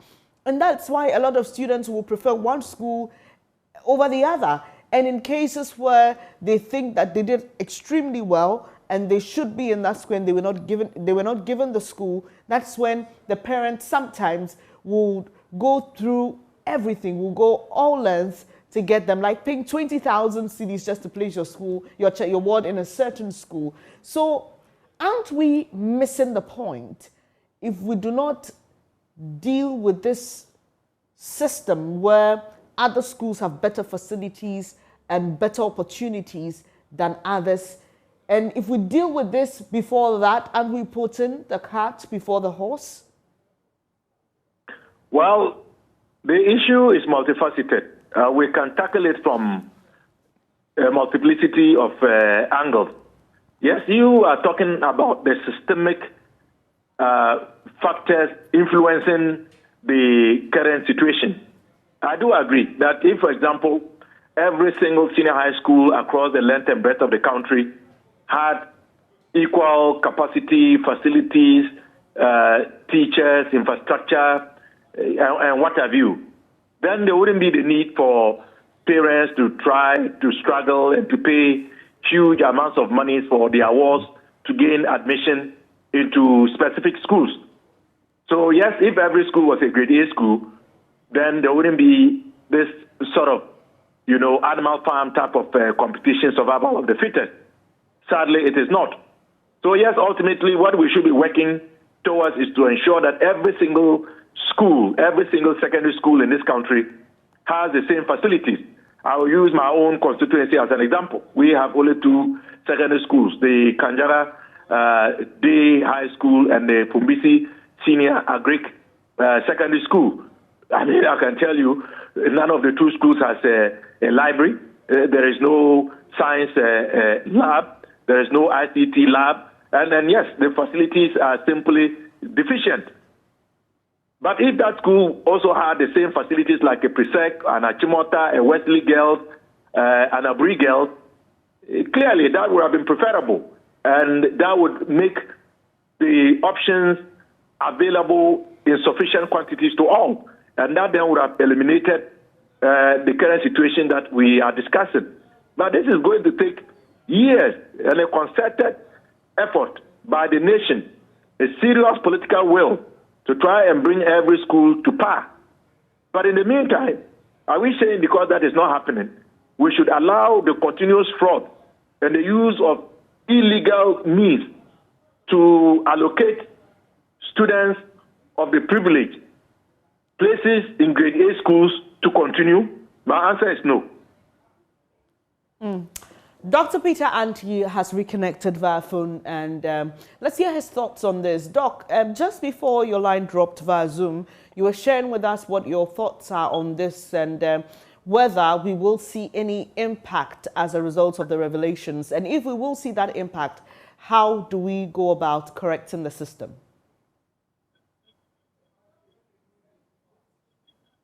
This should create serious changes in the CSSPS.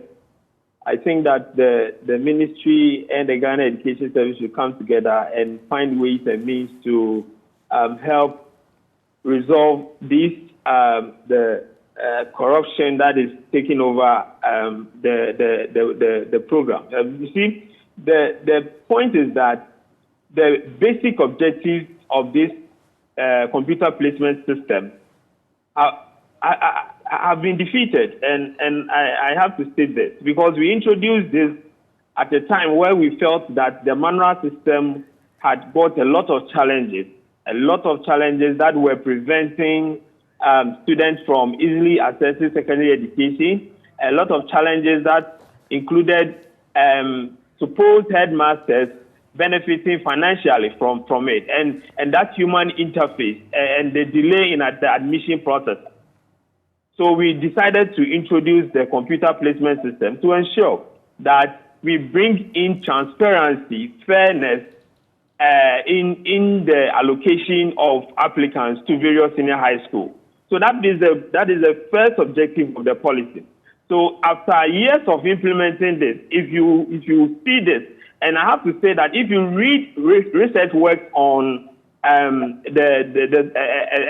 purported evaluation of the CSSPS, you would see that these points are being made by various researchers in their articles, that there seems to be manipulation of the placement process, and this is the greatest evidence that we have had so far as the placement corruption issue is concerned. And that is why I think that from 2015, if we made attempt, let's say after 10 years of implementing the policy, somewhere in 2015, we decided to do an evaluation of the policy, we would have seen some of these difficulties that the program is going through and would have taken steps to address it.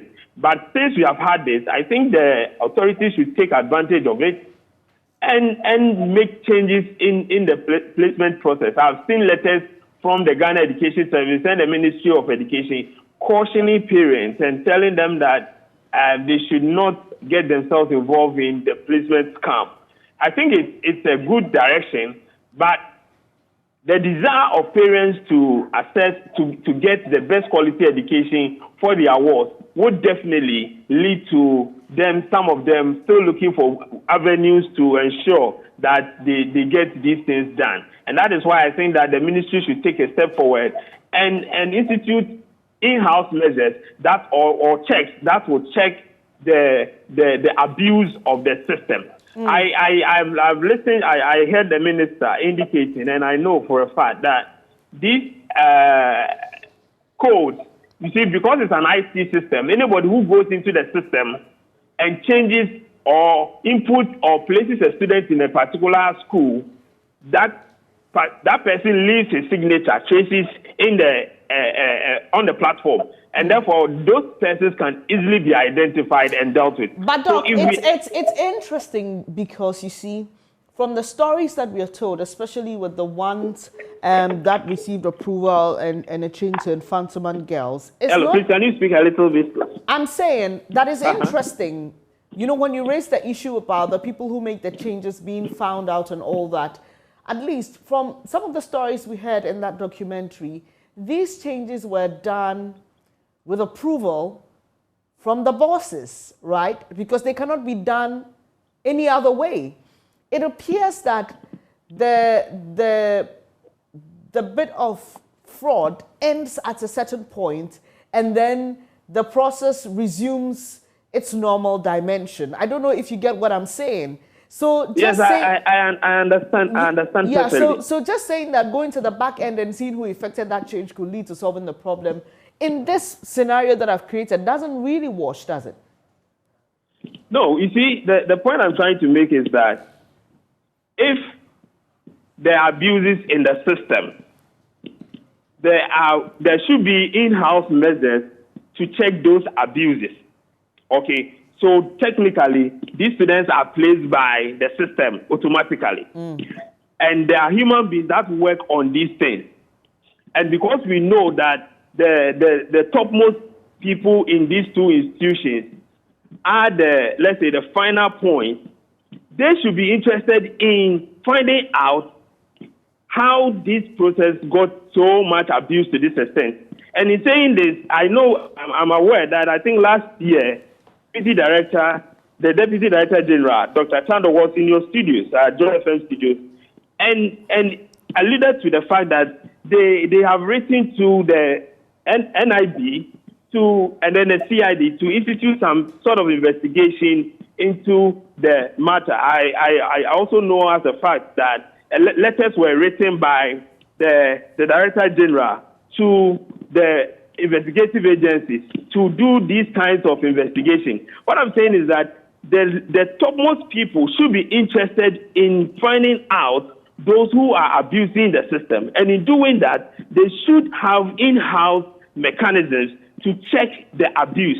So if they have not shown interest, then at the end of the day, maybe we can say that, yes, the process ends with them, and therefore they might have knowledge of it. But if they show interest, if they call on the proper investigative authorities to investigate the abuse, if they make the reports themselves, then it means that they are overwhelmed by the things that are being done by the people who are working with them and need an external help.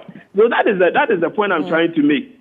I know that it's not going to be easy to deal with this situation, this issue, because it's also got that aspect of the demand, the people outside trying to put pressure on those within the system to help them get whatever it is that they need. So we need to look at it from all perspectives. And I also agree with you, a point you made with Dr. Park, that if we are able to look at how we supply resources to schools in this country, it's going to help. And I always say that the model school system that was adopted by President Kufuor is one of the best policies that needed to have been continued.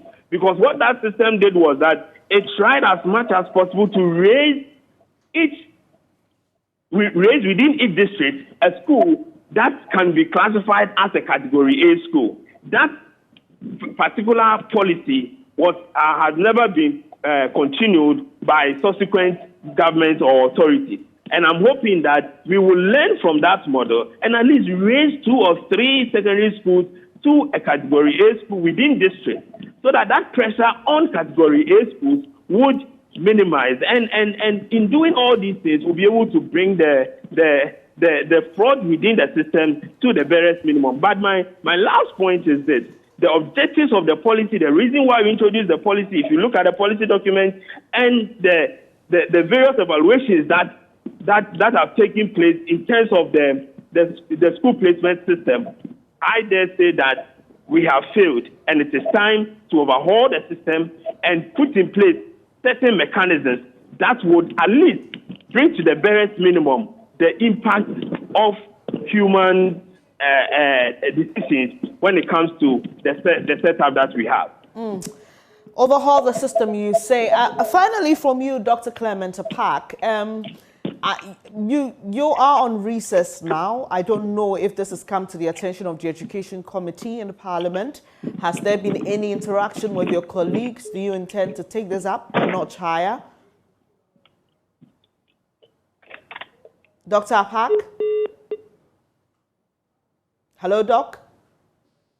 Well, it appears that we've lost Dr. Park there. Hello, Doc, can you hear me?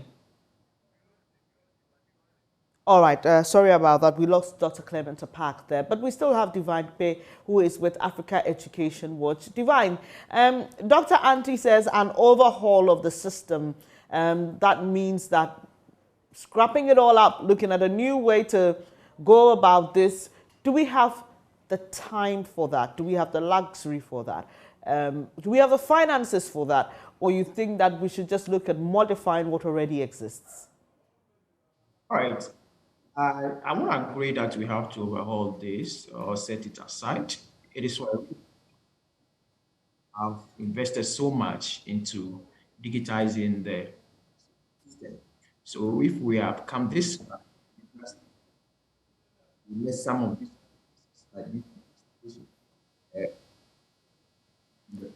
Divine, sorry, there's a problem with your line. It keeps breaking. We can't hear you at all. Are you able to rectify that immediately? All right, looks like Divine will need a little more time to work on that. But if you just joined the program this morning, we've been discussing the recent investigative piece by the Fourth Estate into the school placement system and how there are people who are paying as much as 20,000 cedis just to get the awards into certain categories of schools that they prefer. In an instant, a former canteen worker at the Ghana Education Service was paid as much as 11,000 cedis to help change the school of a young student from Ebri Sector in Fantaman Girls, which is a grade A school. And so what we've been trying to discuss this morning is to find out what is at the heart of this problem. Is it the issue of resources allocated to schools? Is it a thing of prestige and pride for certain students to say, I want to be in that school at all cost? What will make a parent pay 20,000 cedis to put a child in a school? In some instances, we've heard stories of people who may not necessarily even make the grade for that school, but will be forced in there some way, somehow.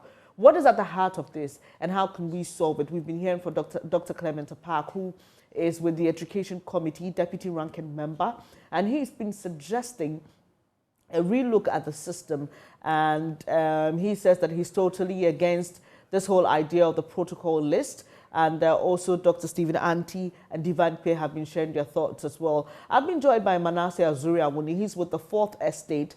They produced this piece. Hello, Manasseh. I'm just wondering, with every investigative piece, there's that element of curiosity, something that piqued the team's curiosity to investigate that matter. What was it for the story? Well, Bernice, almost every year when it is time for candidates to be placed, BEC candidates who write their exams to progress to the senior high school, we hear reports and allegations that the system which was introduced to curb corruption, eliminate the influences of human hands and everything, has been undermined.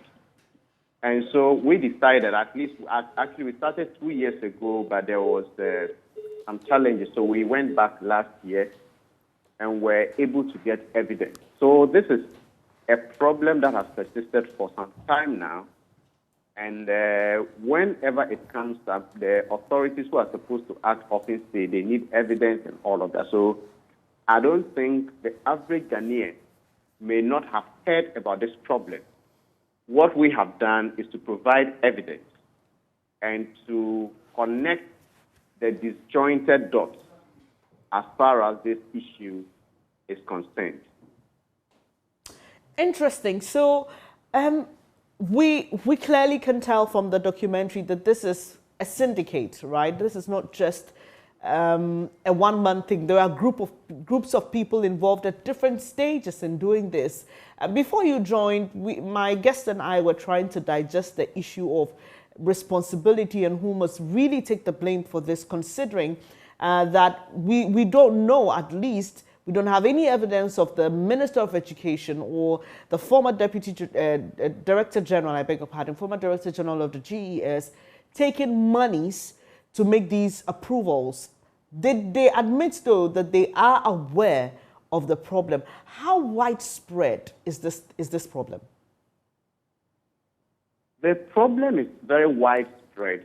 And I think come to the problem, you spoke about responsibility. In that documentary, the former Director General of the GES, Professor Farouk Mahama, said that if there is any fraud in the system, he, Professor Farouk Mahama, and then Dr. Yao Edichum, who is the Education Minister, should take responsibility. These are his words. Mm. And I think he said that because last year they were the only two people who had access to Category A schools, that they could do placements and then change placements and all that in the back end. They had access. Mm. So Manasseh, that's to say that even though we didn't see them or they didn't admit to taking monies, they should have been more thorough in finding out why these changes were being made and why they needed approval for the switch. Exactly. And also for the fact that when certain fraudulent individuals, they are just ordinary cleaners and all, are able to weave their way to the top, then we should be asking, through whom did their list get to the minister's desk? So if the minister doesn't know about it, at least the minister should be able to trace, or they should be able to find out who brought that particular list, and then they will be able to sanction those people. And the most bizarre aspect of it is Professor Opoku-Amankwah actually wrote to the NI, formerly BNI, and also the CID to do investigation. And both state security agencies failed to do the investigation. Initially, they agreed, but as soon as they started, they came back and they wouldn't be able to do it. So that also gives us another layer of the issue of the problem. You know there's a problem. There are steps to unravel it. State security agencies were petitioned, and the allegation we had in our investigation was that certain powers from above stopped the investigation from happening. And if this is happening, then the question you ask yourself is, beyond these ordinary people who are taking the money, why would somebody high up be so interested in these corrupt practices that they can stop an investigation? Right. Manasseh, you've worked on many investigative pieces, and I know that the main aim is to see change in society, is to see wrongdoers punished, to serve as a deterrent for others. With what you've just said about this investigation, even by security agencies, going nowhere, I know that you want to see a change, but for you, what would it take in order to see that what you desire, when I say you, the Fourth Estate and producers of this documentary, desire to see happen? What we desire, and what every Ghanaian also desire, is to see that there is meritocracy in the placement system, so that children who are supposed to be put in certain schools, by virtue of their performance, get those schools. And that few people are not able to buy their way into everything or sector in this country. If you're doing this and you are buying schools for children, and they know they are going to grow with it, that children may one day be in charge of certain sensitive state institutions, and all of us are going to suffer. So what I would want to see, the Fourth Estate, or what every Ghanaian should want to see, is that investigations would be done to ascertain who got these fraudulent lists onto the minister's table or the Director General's table. And that shouldn't be difficult to find, because restriction was limited to only 2 individuals to be able to track such fraudulent activities. So they should be able to get them. And I believe that if people are punished for some of these things, you can't eliminate it 100%, but it can be reduced to the barest minimum. Thank you for joining me this morning. Manasseh Azuri-Awuni works with the Fourth Estate, and they just released an investigative piece on the sale of placements for senior high school. So Divine Pay is our last contributor to this conversation. He's Programs Manager, Africa Education Watch. Divine, you were sharing with us something just before the line dropped. Quickly, I can't hear anything. Hello, Divine, can you hear me? Hello, Divine? Hello? Well, too bad. It appears we have a terrible connection there to Divine. He was just going to share his final words with us. Unfortunately, technology will not permit that. So if you've not been able to see the highlights of what we shared earlier, you can just get onto YouTube, and the Fourth Estate uploaded version of that documentary is there for your viewing. Also later tonight at 8:30 p.m. it will be aired here on the JoyNews channel. There will be more discussions on this in subsequent bulletins, so you just want to stay with us. But here on the AM show, we are moving to our next big story. And it is an interaction my colleague Samuel Kojo Brace had with the board chairman of the Ghana Integrated Iron and Steel Development Corporation, Alhaji Farouk Mahama. You want to stay for that? Another year, and we need to take stock of what happened last year and to look at what to expect in this year, 2023. Remember last year we brought you an interaction with the board chair for this day, Alhaji Farouk Mahama, where we're talking about the opportunities in the sector and the things that the organization was doing to ensure that it puts Ghana up there. Now today, what is the update from that and more?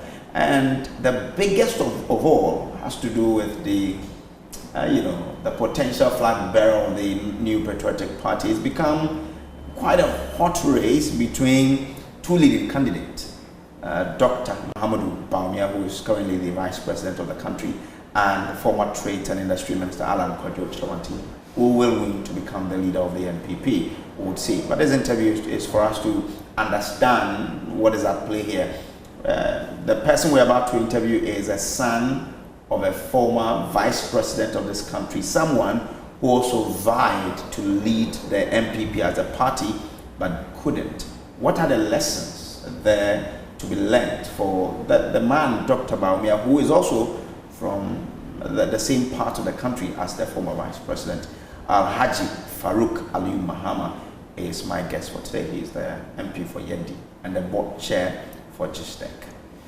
Hi, thanks for agreeing for. Hi, my brother. How you doing? I'm good. Yourself? Thank you very much. I'm fine. Let's now move to JISTEC.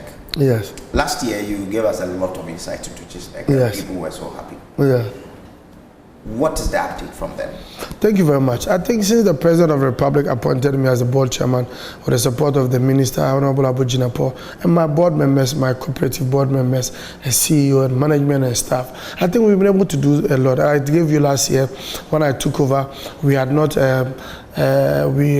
had the minerals in Oti, Sheni, and Opomansi.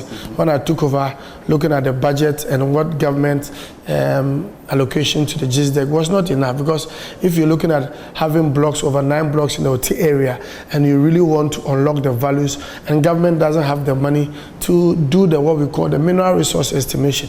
The mineral resource estimation costs almost $5 to $10 million. That is to give you an overview of the feasibility, to know what you have. If you don't know what you have, you cannot talk about what you want to promote. So therefore, I quickly, with my board and the support of the minister, we did what we call a private sector driven investment drive, and I did what we call stakeholder investment. I went around to Yendi to see the overlord, went to the Zabzugo area, the Shen area, went to the Oti region, involved the chiefs, sensitized them to let them know that we are bringing people and investors, because if investors are coming to what we call bring their own capital to come and invest, and without first of right refusal, because they don't own the blocks, they are yet to invest. After the investment, we come back to the board sanctions to the minister, it goes through parliament for ratification before it comes back. No, it goes to cabinet, from cabinet to parliament before you allocate a block. Then you know that you are the true owner. But for now, even being able to bring investors, but we gave priority to Ghanaians, because Ghana, the local content was very, very key. Through the support of the board members, we were able to do that, to convince people to come. And I can tell you, as we speak, 9 companies from multinationals and Ghanaians have started what we call the mineral resource estimation. And what they are doing is to using their own money, private sector driven, to do that. And nobody owns a block. And what we are doing is to do an MRE to come out with the feasibility. And we are about getting there. Some people are almost completing their MREs. After the MRE, you come back to the board. There's a first of a right refusal through the minister. You come to cabinet. Cabinet will then take it to parliament before you are allocated a block. So we made the people of the Oti region and the Opomansi and Yendi for them to know that if you see people come there, you must give them red carpet. You must have what we call community engagement or stakeholder engagement, which I went to the Oti region to do, to sensitize the chiefs and the people of the area. So when you see people come there, they are not coming to own the block. They are coming to help you so that we can unlock the values of the country through the support of the president. Because the president has a vision to make sure that the iron and the mineral resource, through the steel, we make iron rods, through the steel, we make bridges. And Ghana is blessed to have that. So we did what we have to do. And after doing that, with the support of the minister, we did what we call a proper master plan. The government of Ghana must have a master plan, a blueprint to know where we are going, the number of when we finish, what are the plans, how we want to do the transportation of the ore to the port, how are we going to do it, what are the technical. So we engage all sectors, from Ministry of Railways, Ministry of Lands. We did what we call a stakeholder engagement, and successfully, with the support of the minister, we're able to do that. And the president is going to launch that. And with the master plan, every investor that holds the Bible understands where Ghana's iron ore is, the deposits, and every allocated block that they are doing, the concessionaires are doing, after which they will be going through vigorous assessment, then the cabinet and the parliament to approve for you to say you can own a block. But for now, there's no ownership of a block. What we are doing is doing investment. And we've been able to acquire a drill rig for our own, for JISDEC and the people of Ghana, for them to use to also be generating internal generated fund, because JISDEC doesn't have the needed allocation from the ministry, looking at the minister's schedules and the tightness of the allocation. Through this year, the rig will arrive and we'll rent it out for it to generate. The Geological Survey Department can also use it to do more exploration for it to know. So all in all, we'll be able to do that. And I think this year, we should be able to do a vigorous monitoring and evaluation of where the mineral resource is, so that at least before the end of the year, we know where we are and we know. But I believe JISDEC is on course to bring lots of income to this country, because the investors are willing and they are outside working. We have a monitoring team, the support of the CEO and the minister. And the president is very, very keen. He calls me time after time and the minister to know an update. And even before the year ended, I had a one-on-one with the president. And I gave him an overview of where we are. And the president was really impressed. But I will not say all is well. We are still working to make sure we unlock the values for the country. Okay. Now, when you were speaking to us last year, yes, you said that government, and this is a quote from you, yes, government alone cannot invest in this iron ore industry. Yes. The cost of doing MRA is very expensive. Yes. And we've been able to do a block, and it takes a lot of investment. So yes, through the direction of government, yes, we've decided to do a private sector participation. Yes. It is a chain process, but the first achievement we've done is to get a big steel big steel companies who have the capacity and who have understood that they are coming to do an investment on their own, yes, with their own resources, at their own risk, at the block. Yes. So that at least we'll have some activities based on the timeline that the president wants to see this achieved, yes, to see is achieved. Yes. Where are we with regards to this one? All the 9 companies are all at site as we speak. We have a monitoring team, we evaluate them. Those who are not at site, we've given them letters. And I can tell you, 80 to 90% of all those who have been given a concession to explore, to give us visibility on the possibility of iron deposits in the country are at site. And I can tell you, there's an MOU that was signed, an 18-month MOU, and we are working straight to their plan. There's a technical committee, and they are working, everybody is matching their work plan. And I can tell you that so far, 70% of the MRA is on course. Okay. Yes. So if you say it's on course, to a layperson, they are exploring and they are drilling. It's a process. First, you do a report, do a drilling to know the FE values and the total tonnage and all that. So it's a process. So we've gone past the report. People are drilling now to get people have set up camps in the OT region, and they are working. And every concessionaire that is located to start the MRE has a container and a lab, and they are all working. And I think I'm going to be visiting with the board. We're going to go in February for a tour, and I'm going to invite you officially to join us for the tour. Block by block, we'll visit, and you see every concession with their labs and they're working, and you see it for yourself. Yes. In OT? In OT region, yes. Okay. And Opomansi. And Opomansi. Yes. Now, you said that we are on course to produce iron. Yes. By the end of 2023, this 2023. Yes. Is that thing still, yes, is that target still on the table? Yes, on the table, yes. We can still attain it? Yeah, we can still attain it, yes. Because as I said, there is a mixture of Ghanaians and foreign nationals, and the capacity of all of them differs. And some of them have even gone ahead and they want to start mining and even prospecting and go into mining, serious mining, and that will be achieved. It's not all the 9 people, concessionaires that will get, but I believe at least 3 to 4 of them we should be able to start before the end of 2023. Oh, yes. Okay. Yeah. And if you say at least 3 to 4 of them, what's the probability there in terms of percentage? Yeah, because they've gone far with their work, and now they are ready to start the actual mining and to apply for their mining lease if they're able to conclude. It's a competition, and it's timeline. Some people started before others, and some people are ahead than others. Okay. Yeah. We also spoke about Opomansi. Yeah, Opomansi, they have started. The investors have brought their report, and the reports were good. So we are visiting Opomansi in March, and the investor has already started work. And there's already a setup, because initially that had already a good setup during Kromer's time. So GM Global, I think their work is more even minimal. They are even ready to kickstart mining immediately. Yes. So as we speak, mining activities have not started. No, it's not started. No, it's not started. No, it's not. When are they? They should start around June, July. Yes. Proper mining. Yes. Proper mining. Yes. Because they have their mining lease already.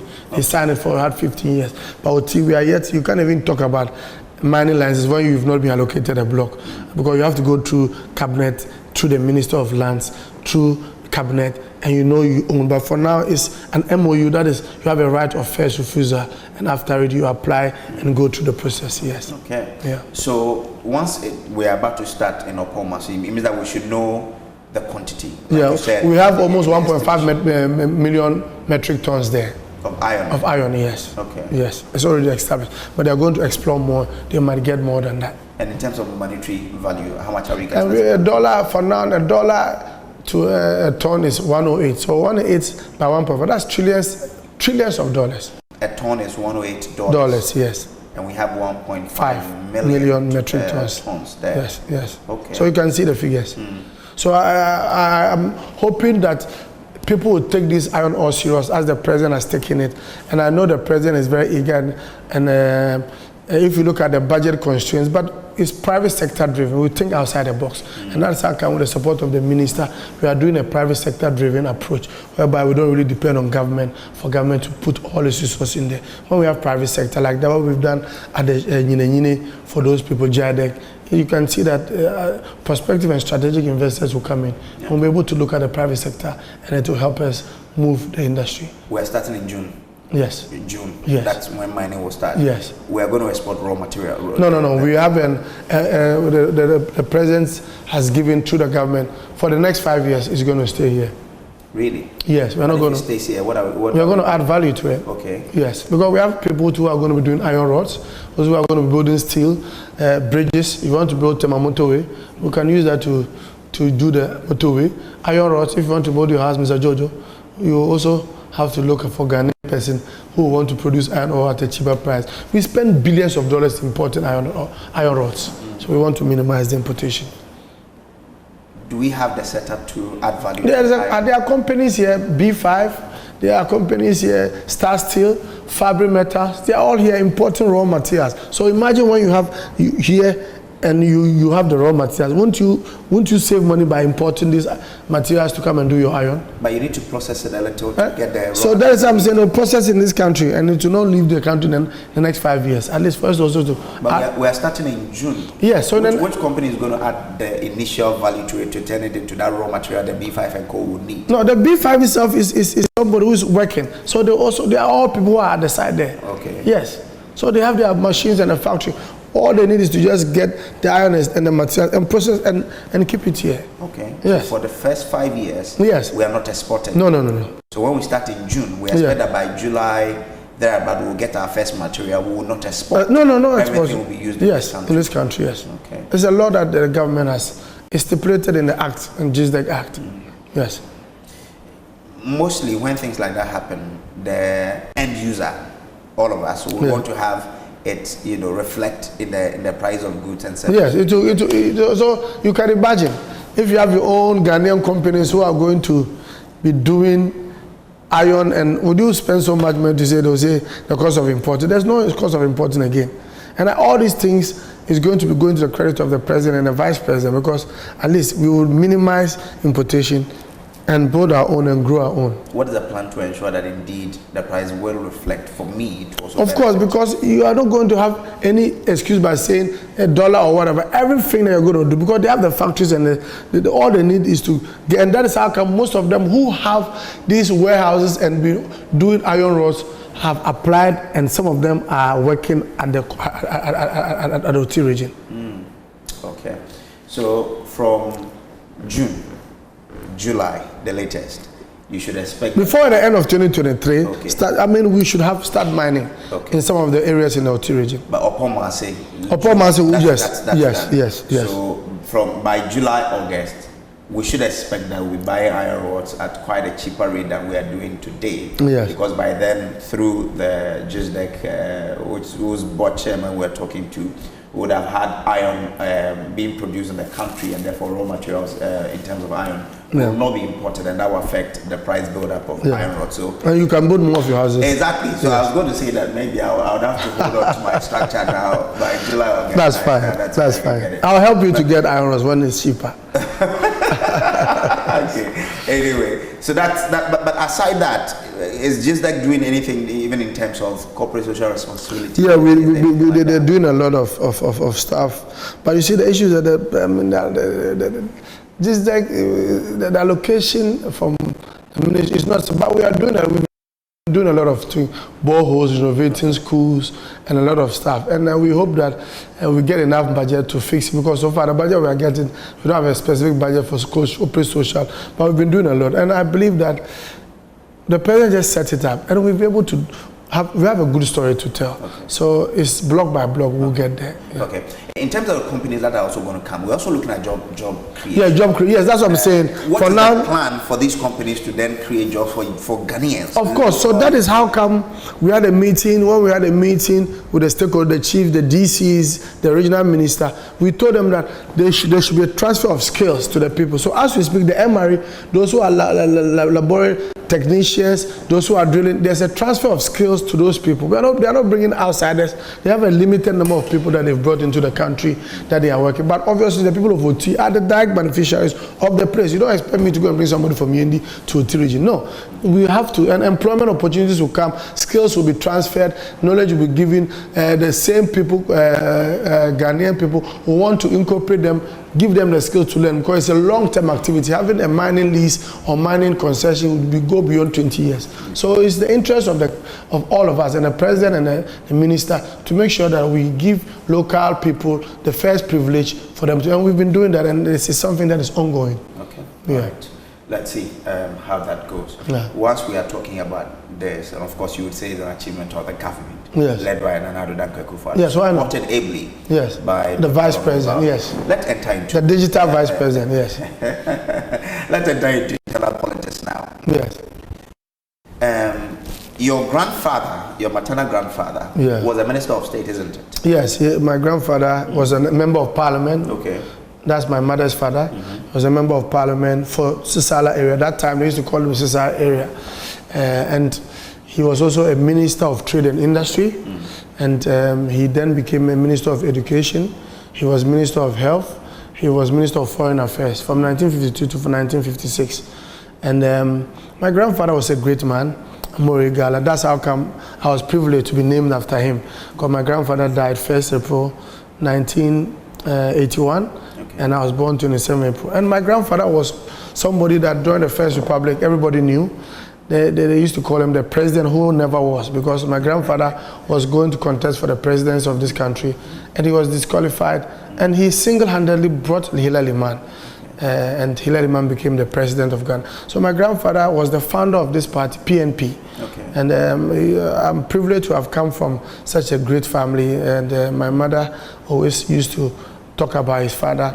And Cocoa Board, my grandfather was the first black chairman of Cocoa Board. The same grandfather? Moro Igala. Moro Igala. Yes, was the first black chairman of Cocoa Board. I was the chief executive of Ghana Cocoa, and gave scholarship to a lot of people, nurtured and brought in the current vice president, Dr. Bambus Baumia's father. Nurtured him, the former president, E. Mahama, the President John Mahamad's father. He and him were very, very close. So my grandfather, the name you can Google everywhere, everybody knows. So it means that your father was a minister of state. My grandfather. Your grandfather. Yes. And then your father. Yes. Alhaji Aliyu Mahama, yes, blessed memory. Yes. Became the vice president. Yes. When he wanted to become the flag bearer of his party, I'm sure you were a young man, so you saw. I was not young. I was with my father throughout the campaign, everywhere. So you saw. I was with my father in the campaign. All the regions we went. The night before the elections, I sat by him 24 hours till the next day with my mom, and I saw nothing but betrayals in politics. Oh. Yes, because I felt pity for my father that day, because the people in his kitchen cabinet were all people who were traps. And it's something that I'll always, I didn't really, that situation made me not to like politics, but I said, no, I cannot let my father's name die. That is how come when I was working at Ghana Cocoa Board, because Cocoa Board is like, I'll obviously say that my lineage was part of the setup of Ghana Cocoa Board, because my grandfather was the first black chairman. Through him, his support, they were able to build the office in Accra Central. My mother's brother, my uncle, Dramani Igala, was the MD for Cocoa Marketing Company, the London manager, and became the deputy chief executive of Cocoa Board, my direct uncle. Then he brought me into Cocoa Board. I also rose through the ranks. So I would have decided to stay in Cocoa Board and become a big man. But I said no. My late father, looking at what he went through his elections, where he wanted to be president, what he went through, the dynamics, the positives and the negatives, the last minute trump card discussions, when the president, I was there when the president didn't get the 50+1. I was there. There was a lot of negotiation. I remember very well. My late father said, this is his number, and it was better for Mr. Alan Chamati and him to agree for the president to be claimed, because if you looked at that day in Legon, it was 50+1. Yeah. The president had the number, Alan Chamati had the number, that had 146 votes. So you could see that these were the three main people. If it was going to go to another election, it was going to be another exercise to waste money and to go through a whole tour. Everybody was.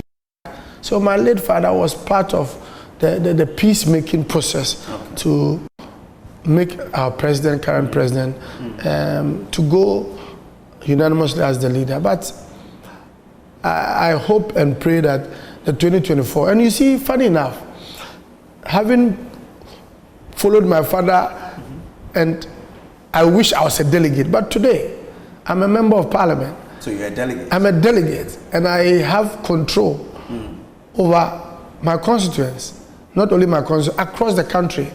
I have also influence. So you can imagine, today my father should have been in this shoe, so that I would have given him the votes. He wouldn't have been going to beg people to vote for him. Okay, so with that experience, yes. Now the vice president, yes. Obviously, you are part of the people who support that the vice president should be made a flag bearer. Yes. I just don't support the. What my late father was the first Muslim vice president for 8 years, and also the first Dagomba. So he had seen it all, and was part of the people that recommended Dr. Bawumia at the Lansah Hotel to affirm the vice president. He woke up at the next meeting in Lansah to speak. The vice president is alive, the president is alive. I'm talking about my late father. And made a case for the vice president, Dr. Bawumia. I'm talking about Farouk Mahama, saying that the president should give Bawumia to him. He would take Bawumia, and the vice president has said on videos and on programs, he will take him to all the places Bawumia doesn't know and doesn't have leverage over, which my late father did. Took him around. The vice president is alive to testify. So my late father was just those part, but it was part of the recommendation of the vice president. Took him around through the campaign. The vice president, Farouk Mahama, died on his way to a campaign in Sunyani to meet the vice president for them to go to the north. So if you say whoever that suffered for Bawumia is my father. Okay. And today, and today he's contested. And there's no, even if my father was alive, may his soul rest in peace, and my mom, they will not have any choice. So you can imagine.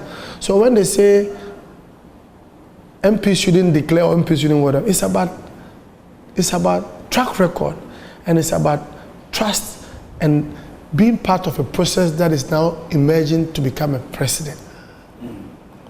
It's not just by the roadside that I say I'm supporting this. And it's not a personal issue, But I believe my late father was part of those who recommended and made a case for Dr. Bawumia at the NEC meeting in Alice Hotel. So for you, it is not about performance, but about continuing what your father started. It's not about, no, performance plays, I'll come there. But I'm saying my father started a journey of pushing and recommending and making a case for the vice president. He didn't just leave it there. President Bawumia, in his own speech, said he was a novice in politics. And this same Aliu Mahama took the vice president to all the nook and cranny of all the northern territory and was leading his campaign because he was a sitting vice president. He had seen it all. He had the experience than Dr. Mahmoud Bawumia because he had gone to election, lost elections, understood the dynamics. So therefore, and on his way to campaign, died again for Dr. Mahmoud, didn't see Bawumia to become a vice president. Today, Dr. Bawumia is a vice president. So therefore, if my father was alive, he would have continued that same dream he wanted to see his son or his brother. So I'm continuing that dream for my late father. Now, it's a huge contest between Alan Chamanting, who you even alluded to earlier, in 2007, came second to current president, Nana Danko Akufo-Addo. Yes. So he has a base already. Yes. Coming up against someone who was even a novice in politics, but has now grown. Yeah. Isn't that a far-fetched attempt for him to try to snatch something that people will say or describe as the birthright, in quote, of Alan Chamanting? Because in MPP everybody says ABDDBH. If you say birthright, then I also contest for vice president one day, or maybe my grandfather to become a president one day. Why not? But yes, I understand what you're saying. But you see, it's not only Dr. Bawumia who we are speaking. I'm speaking on behalf of all those who are potential candidates. Well, Mr. Alan Chamanting is a very respected. He was a very good friend of my late father. They worked together.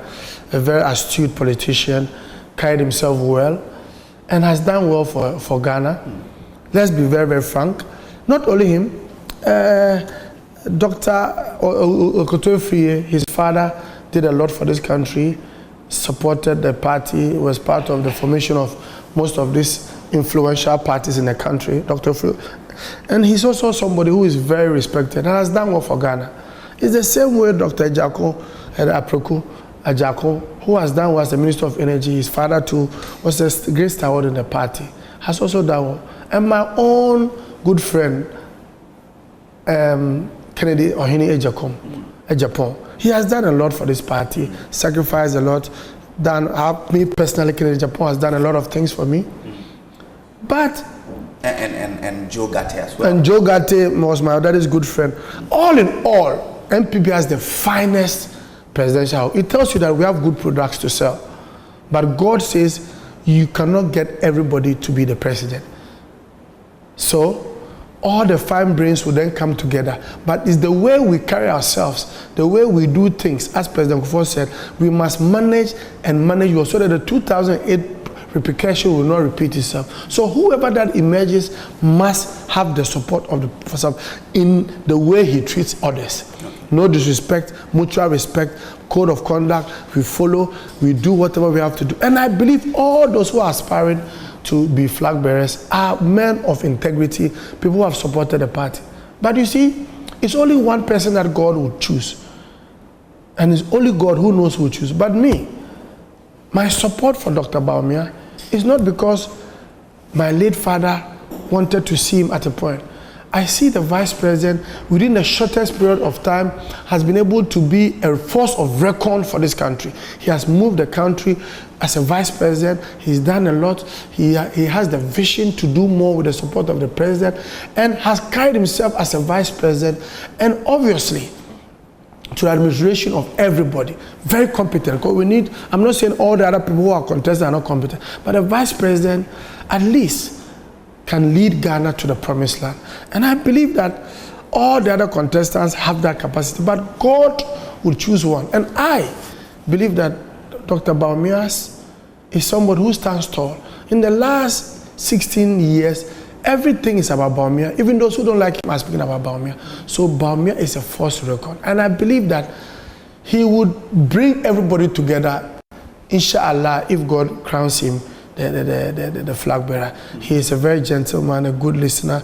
He obviously needs the support of Honorable Kojo Chiamantin, Dr. Apreku, Oyine Kunedu, Kennedy Japan. He will need, because they are all forces to record. We want to break the 8. And I'm supporting Dr. Bawumia because with Dr. Bawumia, we will be able to bring that unity and that gap, and everybody will feel one and will be united. Both the north, the south, the east, the west will be united around. But what do you say to people who say that, well, like I said earlier, he came to meet Alan Chamante in the queue. Yes. Why not allow him to go, then he will come? No, I don't. I see politics has nothing like queue.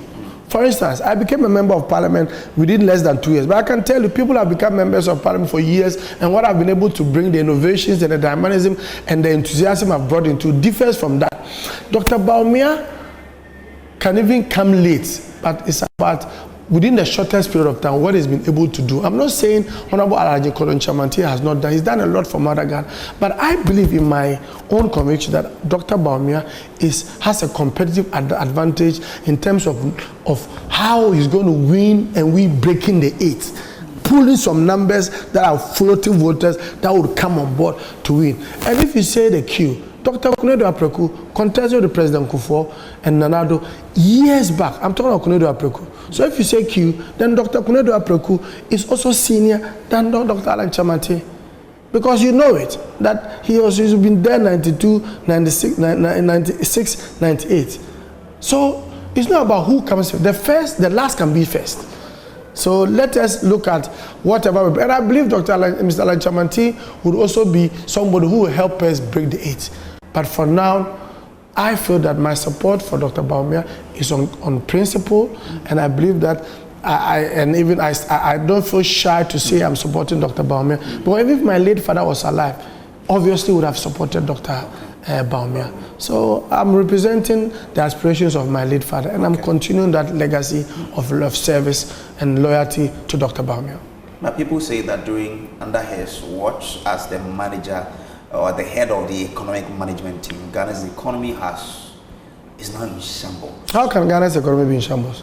We are at a place where individual bondholders are now grappling or fighting with government over what belongs to them. We are at a place where if we don't get the support of IMF, we will really be in a deep hole, because a lot of government expenditure will come to a hole. Yes. And if they come to a standstill, it means your economy, there's no economy for you. But Ghana is not people are saying that he is the one who has over Ghana is not the only country that has got to IMF. When we took over government, President John Mahama's government was at IMF. He's the same vice president who led economic management with the finance minister to take Ghana out of IMF. So if today, situations due to the Russian war and other circumstances that has caused these kind of things, and the vice president is putting things in place. Yes, he's not running away from the fact that there are challenges. But challenges, if you are a leader and you don't accept your challenge and position yourself to use your acumen and the team that you have put in place by the president to make sure you unlock and minimize this problem, then you are not a leader. And I think Dr. Bawumia has not run away from that. And that is how come government has put in measures. Yes, the bond issue, yes, I'm happy that the minister came out earlier. But obviously, being a listening government and a listening minister, he has decided to engage people. And now, from what I'm hearing, there's a bit of limitation. And Joy FM, you also being a product of promoting, and I saw Senior and Co. And at least the government engaged the people, and now they have come to terms. And look, we going to IMF doesn't mean that the government is incompetent. Other governments, successive governments, have been through IMF. The issue is that for you to go and come out, that is what matters. And we took over from us IMF, and we went out, and we are going back again, and we are going to go out again. And inshallah, the vice president working. And if you look, the forex issues, the vice president recently, through the support of the president and the minister, was able to do this gold for oil. This morning, I heard people discussing about it. That innovation is something that minimizes a lot of forex issues. And the vice president is the brain behind this gold for oil thing. And it shouldn't be the only one. There are a lot of importation restrictions that the vice president is bringing on board. And trust me, it's not about talking, but it's about using your mind meticulously to put in policies and innovations that would make sure that we come out of IMF. And the IMF, yes, will go by March, as the minister said, we would sign it off.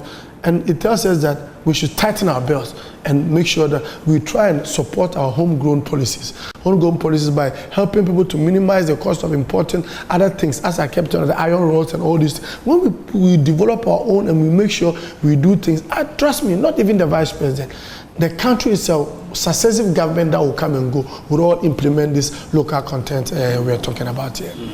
So you think Bawumia is the real deal for the MPP? So you don't know Bawumia is the real deal? Anyway, you are not a delegate. I'm a delegate, and I have a constituency. So I know that, inshallah, things will go on well. But we should respect each other. Other contestants are very respected people in the party. Have also committed themselves one way or the other in the party. When somebody says he's supporting somebody and you don't support the person, it's not a fight. That is my decision. And I've come out boldly and not in a pretensive way, because my late father, backyard in the north, he didn't have the support like in 2007. But I can tell you with Dr. Bawumia, the dynamics have changed. The north, I talk about Upper East, Upper West, Savannah, and the North region. The case is different for now. They have the support of the Vice President and the MPs and everybody who matter are those who are supporting the Vice President. So the Vice President has the support of his backyard, that is the Northern Territory. The NDC met, yes, and they said that their flag bearer should pay 500,000 cedis. Yes. What are we? A party that doesn't have money. What are we likely to see from the MPP? A party that doesn't have money. What are we likely to see from the? No, I'm saying NDC, they are paying 500,000. Where did they get money? I thought they said that they don't have money. They've said the economy, the Ghanaian economy is broke. So if the Ghanaian economy is broke, how did they get money? That's why they are charging that the economy is so broke that if they don't charge that, they won't be able to do a lot of the things that they can. You know, I'm not part of the committee that's going to set up to know, but I know MPP is a party. Previous elections, we've not really charged that kind of money. MPP is a democratic party. It's a party that is born in competition. There's no free way. You have to suffer and go through the mill to be elected and all that. So I believe they'll definitely come out with a reasonable figure, and a figure that will also accommodate the people of the youth and other people who will want to contest in the future. Because it says that within 40 years, you should be able to be capable of competing to be president of Ghana. And you never know, you might have people who are 40 years and they also want to compete. So the pricing and the figure that we use to let people pay for their filing fee should be reasonable and acceptable by the people of this country. By extension, what you mean is that the NDC zone is not reasonable? No, it's beyond, it's not. It's not reasonable? Yes. Okay. This is a sensitive one, just to wrap. It's difficult, but I think I have to ask it to get your thought. People have said, we don't want to give this country to a Muslim person to be president. What do you say to those people? Nobody has said that for me 2 years, so I don't know. You are telling me now. Okay. It's religion is a very dynamic thing that we all, both Christian and Muslim, I don't see any difference. It's the same. I went to a Presby school. Then I went to a Methodist school, Prempeh College. I know the Old Testament and New. I used to go to morning devotion, evening devotions and all that. What matters is believing in your religion and other religion. I believe all aspirants go to the mosque. The president even leads Christians, Muslims when it's Salah. It's the same way the vice president goes to churches and Kennedy, everybody goes to, so it's a mixture. The issue is that have faith in all the religions, but a Muslim is a Christian and a Christian is a Muslim. So whether they choose a Muslim or a Christian or a Muslim, I believe a Muslim will represent Christians and a Christian can represent Muslim. Okay, thank you very much. Thank you. That's the Member of Parliament for END and also the board chair for GISTEC. Honorable Alhaji Farouk Mahama.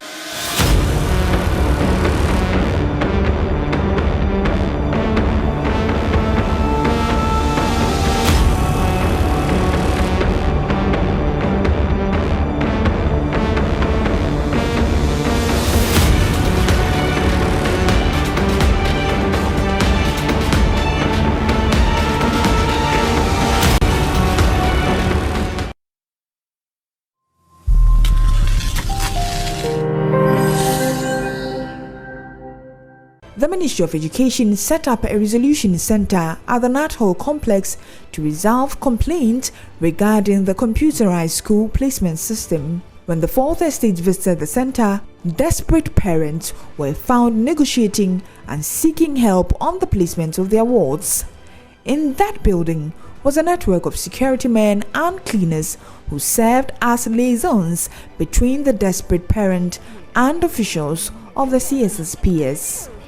The Fourth Estate reporter who went undercover met Eric Agri, a cleaner.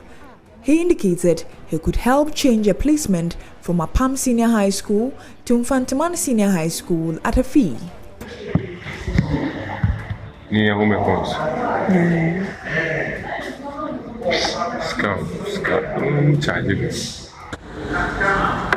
But so, big school now, big school, and yet better as the amounts are we about. I still be to myself from a pound up on.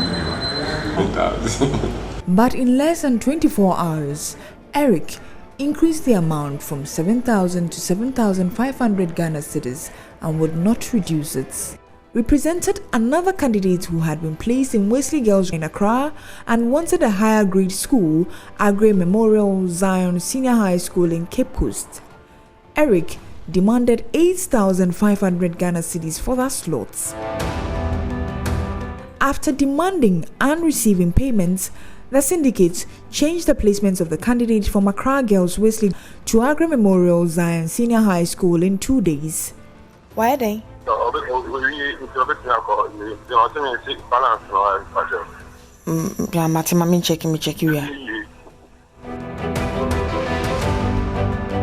With 8,500 cedis, the CSSPS was undermined as placements was changed from Accra Wesley Girls to Agri Memorial Zion School, Cape Coast, and with 11,000 Ghana cedis, placements was changed from Presbyterian Senior High Technical School, Ebri, to Mfantiman Girls Senior High School.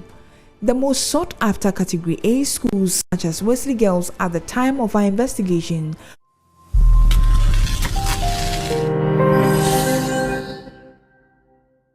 the Ministry of Education set up a resolution center. Good morning to you once again, and sorry about that. Benjamin was just alleging that I look like Wesley Girls High School. I don't know. I mean, Wesley Girls, Abri Girls. Yeah. I mean, your outfit today is. I mean, please, no. I nothing intended. I intend to communicate anything. I actually went in Mfantiman Girls, and my school featured in that story. So nothing. It looks dashing, by the way. Lovely. Thank you so much. Well, we will be getting interactive with you shortly. The number to call 0302-211-691, 0302-211-691. Let us know what your experience is. Let us know what your concerns are. Do you have an idea on how we can solve this problem? Do share with us when the phone lines are open. They're actually open now. But before we take your calls, water is life. It regulates your body temperature and keeps you alive and kicking. Awake is premium purified water treated through a strict purification process to ensure that every bottle on the market refreshes you better. We have the perfect sizes for all occasions: 330 ml and 500 ml bottles to fit your pockets and bags, 750 ml for the heavy drinkers, and 1.5 liters for those who always want more. We've introduced our special 19-liter jar for offices and homes. Now, you just need to stay awake with Awake Purified Drinking Water wherever you go.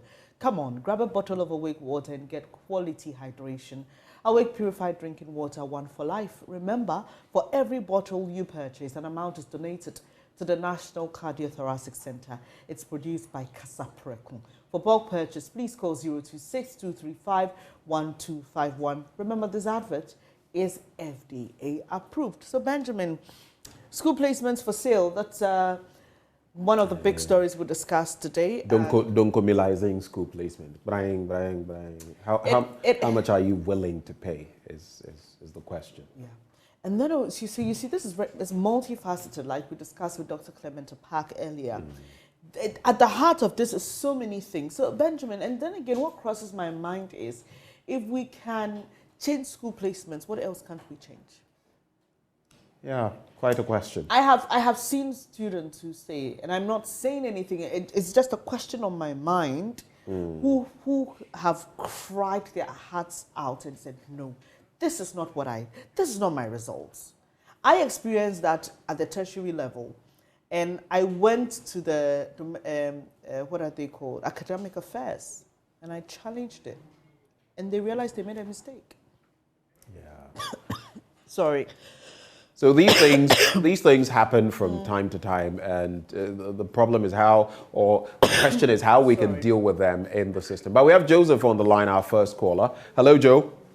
Hello. Good morning. Thank you for joining the conversation. Joseph, if you can hear me, please go ahead with what you'd like to share with us this morning. This issue is an issue that it's a national issue which is almost in all levels of our educational system.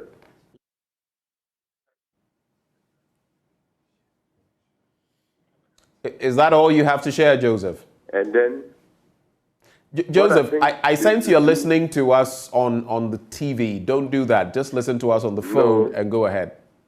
I'm saying that with this computer.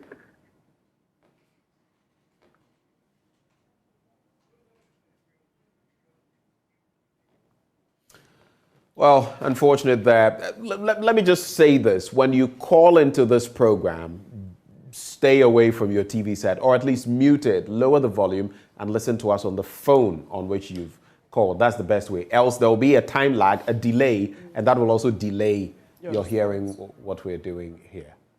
Well, Sarah has joined the conversation. Good morning to you, Sarah. Let's hear you. Hello. Hi, Sarah. Good morning. Let's hear you. Hello. Good morning. Yes. So I want to talk about the school placements and all the monies that are being paid. I want to come from a different angle.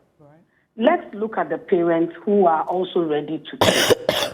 It is so disappointing to you, the parent, you know your ward did not do well.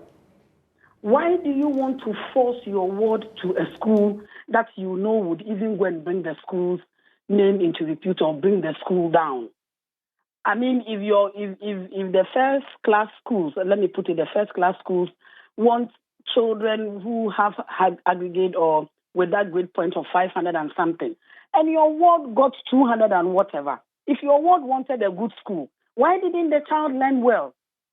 Now parents, so it's the parents who are even making the thing worse. Why would you want to go and pay money? Let your child know that, look, if you learned, you would get a good school. You did not learn, so that is why you are going to this school. So that next time, the child will know that my parents cannot buy schools for me. My parents cannot buy. These children grow, and they know that their parents can buy anything for them. And so they do not do well. They don't perform. They won't work for it. They won't do anything. They become ministers, and they continue the tradition. So let the child know that, look, you did not do well. That is why you are going to Asakraka, DA, secondary or whatever. Go there and make the best out of it. Next time, the child will learn well. So it is the parents who are ready to give out such money. Otherwise, well, whoever is sitting there, well, I'm not saying they are also right in taking money. But if the parent did not make a call, if the parent did not bring money, would somebody also be ready to take money? So I also blame the parents, and let's not blame all these people. Yes, they are not doing well. They do not have to take money. But what about the parents?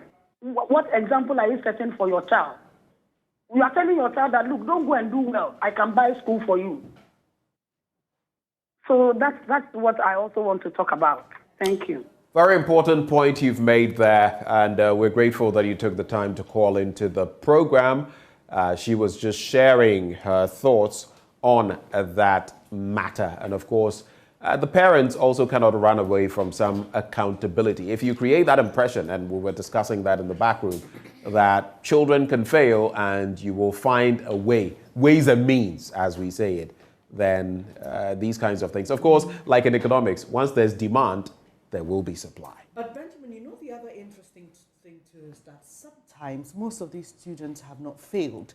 It's just a thing of preference. Right. So that or sometimes they even feel, look, I got the same aggregate, similar grades, this other person has it, or even worse has it, and I don't.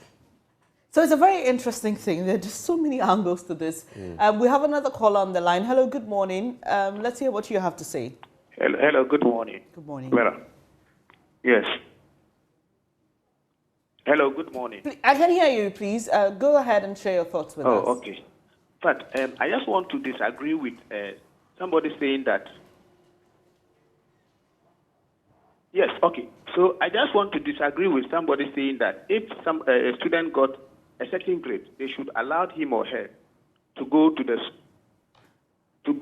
school that he or she is being placed, because and that next time the child will do well.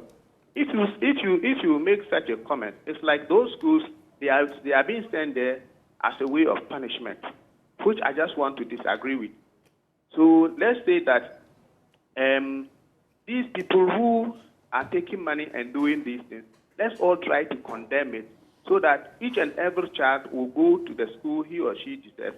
And I also want to make a point that we should try to do to go back to what the system usually does those days. Students, when they got certain grades, and we think that grades are not good enough, they should rewrite. You see, the computer placement system that has solved everything, and the free secondary school thing, because it makes the students lazy these days, because the child knows that whatever results he or she has, he's going to get school. Unlike the past, students used to struggle to learn and to learn very well to get schools to attend. But these days, they know that whatever results they get, he or she is going to get school to attend. But and that matter, the parents to who those days would monitor their children to learn and do well, most of them have stopped. Most parents have stopped. And when they got these bad results, then they turn out to buy results for them. We should discourage this thing, and we should look at the free senior secondary school and try to review. Again, we should look at the way we do the computer placement. Who are those there? I mean, those who have we have put there to do the placement on our behalf. But these placements, they are being done by human beings. And obviously, right from day one, I know along the line there's going to be corruption, because it is not the computer that makes the people.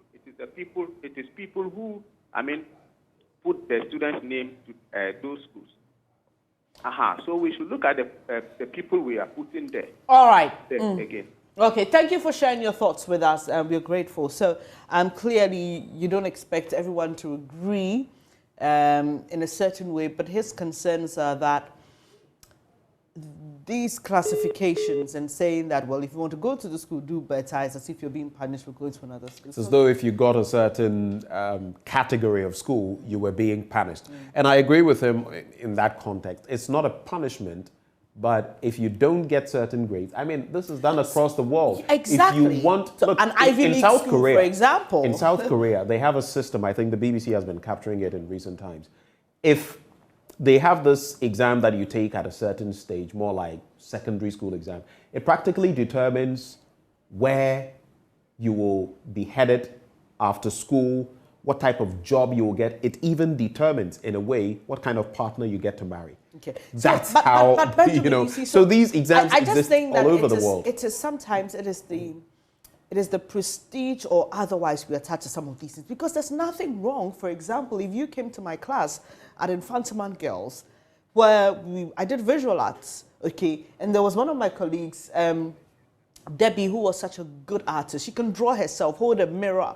I wasn't that kind of artist. I was interested in graphics design and ceramics, and so I did poetry. So I was really lacking when it came to life-size drawing, and it was my weakness. So what my teacher did was that he would categorize us and keep people like Deborah in a different class. And he wouldn't even pay attention to them, because it's a natural thing. You get it? And for those of us who needed help, he would guide us and help. So classifying doesn't necessarily connote negativity, but it's how we've done it. Focusing on You different understand? people's strengths. Well, we have a last the point. caller joining us from Teshi. Good morning to you. Let's hear you. Yeah. Good morning. Good morning. Please go ahead and share your thoughts with us. Yes, I would like to make a bit of a contribution to your program. Generally, there is a challenge with the system, and there seems to be an attempt to fix the system, but they are not attending. It is like they pretend to solve the problem, but they don't. Yes. Our leaders seem to pretend to be solving the problem. And in actualness, they are not doing that. Because when you have a problem and you decide to solve the problem, you seem to have to put in measures that are going to prevent what are the key components of this problem. Generally, there is no punishment, or there are no hefty punishments for some of these things. And that is what encourages people to continue to indulge in some of these activities. If people who are caught in these activities are punished and it's made more public, it will deter people who want to engage in these activities, both parents and officers of these offices. I believe that this will be the contribution. Well, thank you for joining the program, Dennis from Teshi there. So, Benjamin, we have a few more comments on Facebook concerning this recent investigative piece by the Fourth Estate. We'll take it, and then we will be wrapping up. Why did you raise the marking scheme without pre-informing the candidates? Who else realized the marking scheme was raised for this particular year? Okay, I don't know if Nanaya is an examiner, but we don't know about the marking scheme. And we see, let's think as if they don't benefit from the money, they will come out to preach as if nothing will go. It will go on. I know my GH. So this is someone talking about the aftermath of this whole investigative piece. Enoch says, don't just talk, put measures in place to curb the attitude of those involved. And Saeed says, could the minister be part of the give and take? He's questioning, says tomorrow is another day. And Kwabna J says, since the system is not working, what should parents do? So Benjamin, we were just talking about what happens in other countries, and for example, if you had to go to an Ivy League school, you'd have to make a certain score, and sometimes Ivy League schools are taking about 3 to 4% of those who apply. Do you get it? 3 to 4%. So there's, and it depends on which year you apply, because sometimes, and Kwesi Kwate was telling us. I'm sorry, I keep interjecting. It happens here. Yeah. When I applied to the Faculty of Law, well, now we call it the School of Law at the University of Ghana, about 1,000 people applied. They picked 70 of us. What percentage is that? Just about 3, 4, 5%. So it's very tight, you know, and sometimes it happens. It gets to a point where they have to go to raw scores. Because if you have about 200 students having 8 A's and you have a space for 100, how do you differentiate? You now have to go to the raw scores and determine who had a little more above. Yeah. But where there's mistrust in the system, where people think that some of these things happen, that is when somebody would think that, no, I deserve to be there. I feel like I should have been there. But if the system is a trusted one, then you wouldn't have any problems. Well, the conversation about this continues on other programs here on the JoyNews channel, your most credible news source. But before we go, Benjamin. Yes, we're going to get to drive safe and then wrap the conversation. But I want to do this lest I forget my very own friend and former colleague, Kwame Jumo Ajiman, celebrates his wife? Dorcas Mamiya Jumo Ajiman. Yeah. That's quite a name, Dorcas Mamiya Jumo Ajiman. Well, we wish you a very happy birthday, madam.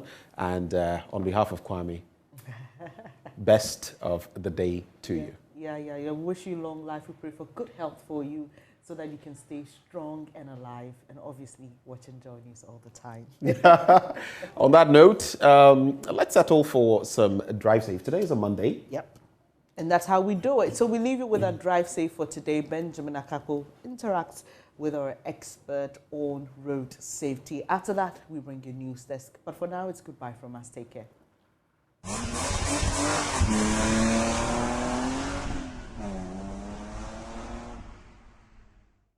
Welcome again on Drive Safe with me, Benjamin Akakpo. Always a pleasure coming your way. We're all trying to stay alive on the roads as we drive or, walk across the roads. And, as we do all of these things, we want to keep ourselves alive and other people alive too. It is crucial. In these days when the accidents are just happening and lives are being lost. You remember that incident where there was a crash and people were burnt beyond recognition. We don't want that to keep happening. That's why we have Drive Safe. Thank you for joining us once more. Cecil Gabra, CEO of Top Tech Transport and Logistics, is our guest once more. But before I get to him, here is today's quiz question. Do you know what this road sign means? Okie doke. At the end of the segment, you'll find out what it means and whether you got the answer correct. But right now, howdy, Cecil. Very well. And yourself? I'm well. We are back again. We're back again. We started talking about distractions and we went heavy on mobile phones. Today, I'd like us to look at 4 crucial things. 1, driving with only one hand, left or right. Driving with children below a certain age, let's say 5 or 12, and what the implications are. Eating and drinking while driving, and we've all done that at some point. And also loud music. Now there's something interesting there about the loud music. We'll get to it, but over to you. More distractions. Why should we avoid these? Well, earlier on I spoke to you about wearing your coat whilst you are driving. And the coat that I'm talking about is not the coat that you are wearing. It is the driver's coat, which is COAT. Right. Concentration, observation, alertness, and tolerance. This is what you need as a defensive driver. You need to concentrate all the time, and that is why it is the first C. And because you need concentration to drive, you must avoid distractions. And then you realize why I always stress distractions. And just to chip in on the bit of concentration, that is even why my mind goes back to something you've said before. And I was sharing with someone a short while ago. When you're driving and you see someone swerve all of a sudden and do something, you probably might want to follow because you don't know why the person did that. The driver ahead of you, of course, because there may be something the person nearly ran into. So you always have to be cautious. Concentration. Very, very true. So concentration. And then not always, and that is why you need to give yourself a gap to see what the driver is really doing. What the cause is. Okay. Right. So it's always good to put up your thinking caps. It happened to me recently. Yeah. So a truck, its axle bar fell. Wow. Can you imagine that? Wow. And they had slowed down. So the axle bar fell, then they slowed down a bit ahead, and the driver ahead of me had to, quickly. So I noticed as well, but the axle bar was rolling into my lane anyway. So one of my tires went over it, but at least it wouldn't have been if I had gone with a direct hit. So that's why, again, concentration is crucial. And that is why when you are driving, your following distance must be right. Yes, must be right. You don't follow vehicles so closely. Nope. We always say when you are following a vehicle, make sure that you see the red ties. Right. But that's not even enough. I have adapted this that when I'm on the motorway and you're driving at 100 kilometers per hour, I'll leave a 100-meter gap because I don't know what will happen. Right. If somebody is driving in front of me and he's driving at 50 kilometers per hour, I look at it 50 kilometers per hour. At least I'll give that gap 50. It works a lot. Try it and see. 10 kilometers, 10 meters, 20 kilometers, 20 meters. And that's the trick. So that you not find yourself wanting when an axle drops again. Eating and driving. But I had given this person quite some distance, but this was dawn driving. So okay, I can understand you. And then your lights, remember we said it before, must see up to 40 meters. Right. Okay, that's your dim light. Your high lights must see 100 meters. If it's not adjustable, just go to DVLA office, and I think you pay about 30 cedis, 35 cedis for them to readjust it. So that's a tip for today before we talk about the main issue. Thanks for that one. Which is eating and driving. Eating and driving is not any good thing. This distractions. Right. Including drinking, right? Yes, including drinking. Let me Right. explain eating to you. Assuming you've bought yourself a big burger, okay, and then you grab it, you are eating. Once your hand even goes here, the law is saying that all your two hands must be on the steering wheel, okay, practically. Right. So you grab your beef burger, you take a good bite, you look at it, distractions, okay. What happens at that particular time is that few seconds can get you crushed, right? What if your beef in the burger falls down? You're going to struggle to look for it. Gee, beef not a form. Yes, You're you going to struggle. try to- And it's gone beyond your seat. I mean, that's the side space that you have. Your hands will go there. Look at me, your head, your hands, your head, hands. Bam, you've had it. Water. You are driving. You want to take in water, okay?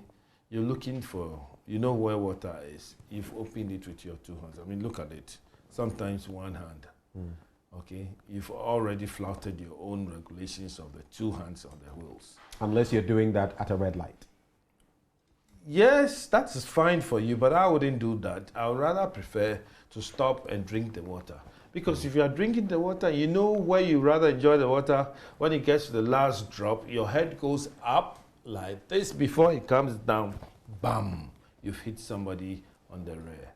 So there are little things that we do that causes such accidents. Oh, or the carnabo BHE.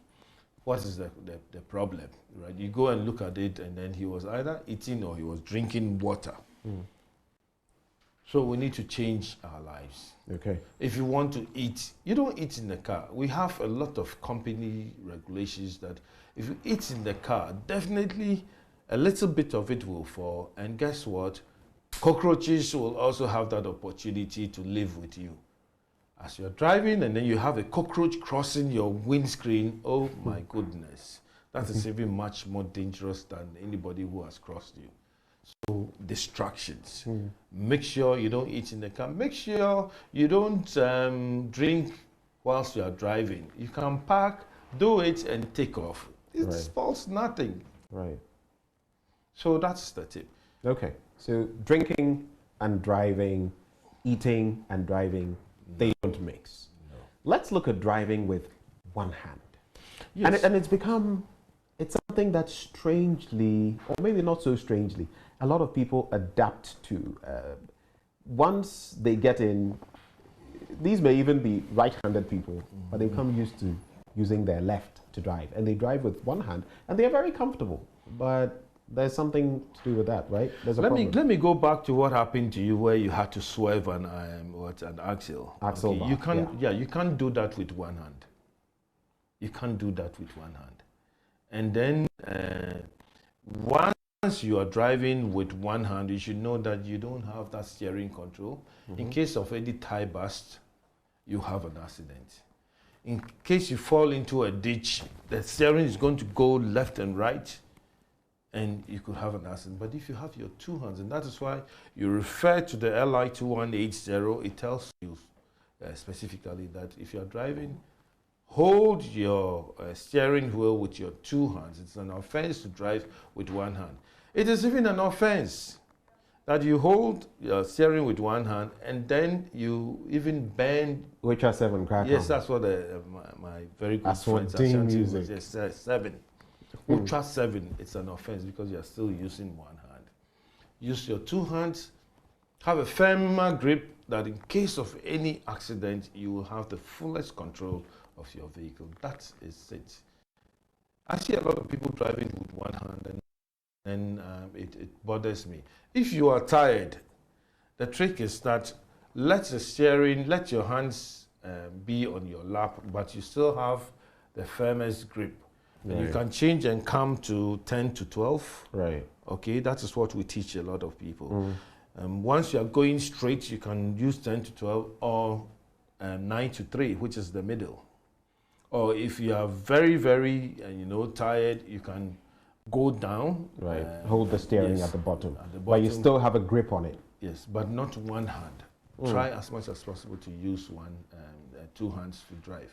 Okay. And then others will even put their hands on the gear Right. If you put your hands on the because gear, they have their feet on the brakes, so they feel. Yes, you put your hands on the gear lever. There's one thing which is happening. You are causing harm to your transmission system. Mm. Are you getting that? Right. We'll go into the technical aspect of it, and then you see. But what exactly happens there? When you put your hands on the gear lever, right? What happens is that you exert some weight, and it affects the gears, and the gears will be biting each other. You'll never know. It will take some maybe months, and then they will tell you that, oh, Jack, your gearbox is gone. So change, if it's a manual car, change the gear, remove your hands from the gear, and then remove your legs from the clutch. People are driving, and then their legs are on the clutch if it's a manual car. Okay, that is also a big issue. You are disturbing the pressure plate. You are disturbing the whole clutch disc, and very soon you go to the workshop. So we are back with distractions. Wow, wow, wow. Well, Cecil, that is really interesting, these bits you're sharing with us. And of course, today we've been talking about eating and drinking while driving, and also driving with one hand. Now, did you know all of that? Sometimes we do it unconsciously, but it could result in your death or at least injury. And you don't want that, not for yourself, not for family, not for whoever may be in your car, and definitely not for other road users. We all ought to be much more cautious. Hopefully you've learned a thing or two that you can, as we say, put in your knee and apply while you drive. As we wrap, here is the answer to today's quiz question. So you think you know? Do you know? Okay, it's a wrap on Drive Safe with me, Benjamin Akakpo. It gets more and more interesting. Next time we meet, we'll be doing part 3 of distractions while driving. Catch that, don't miss it. Have a good day.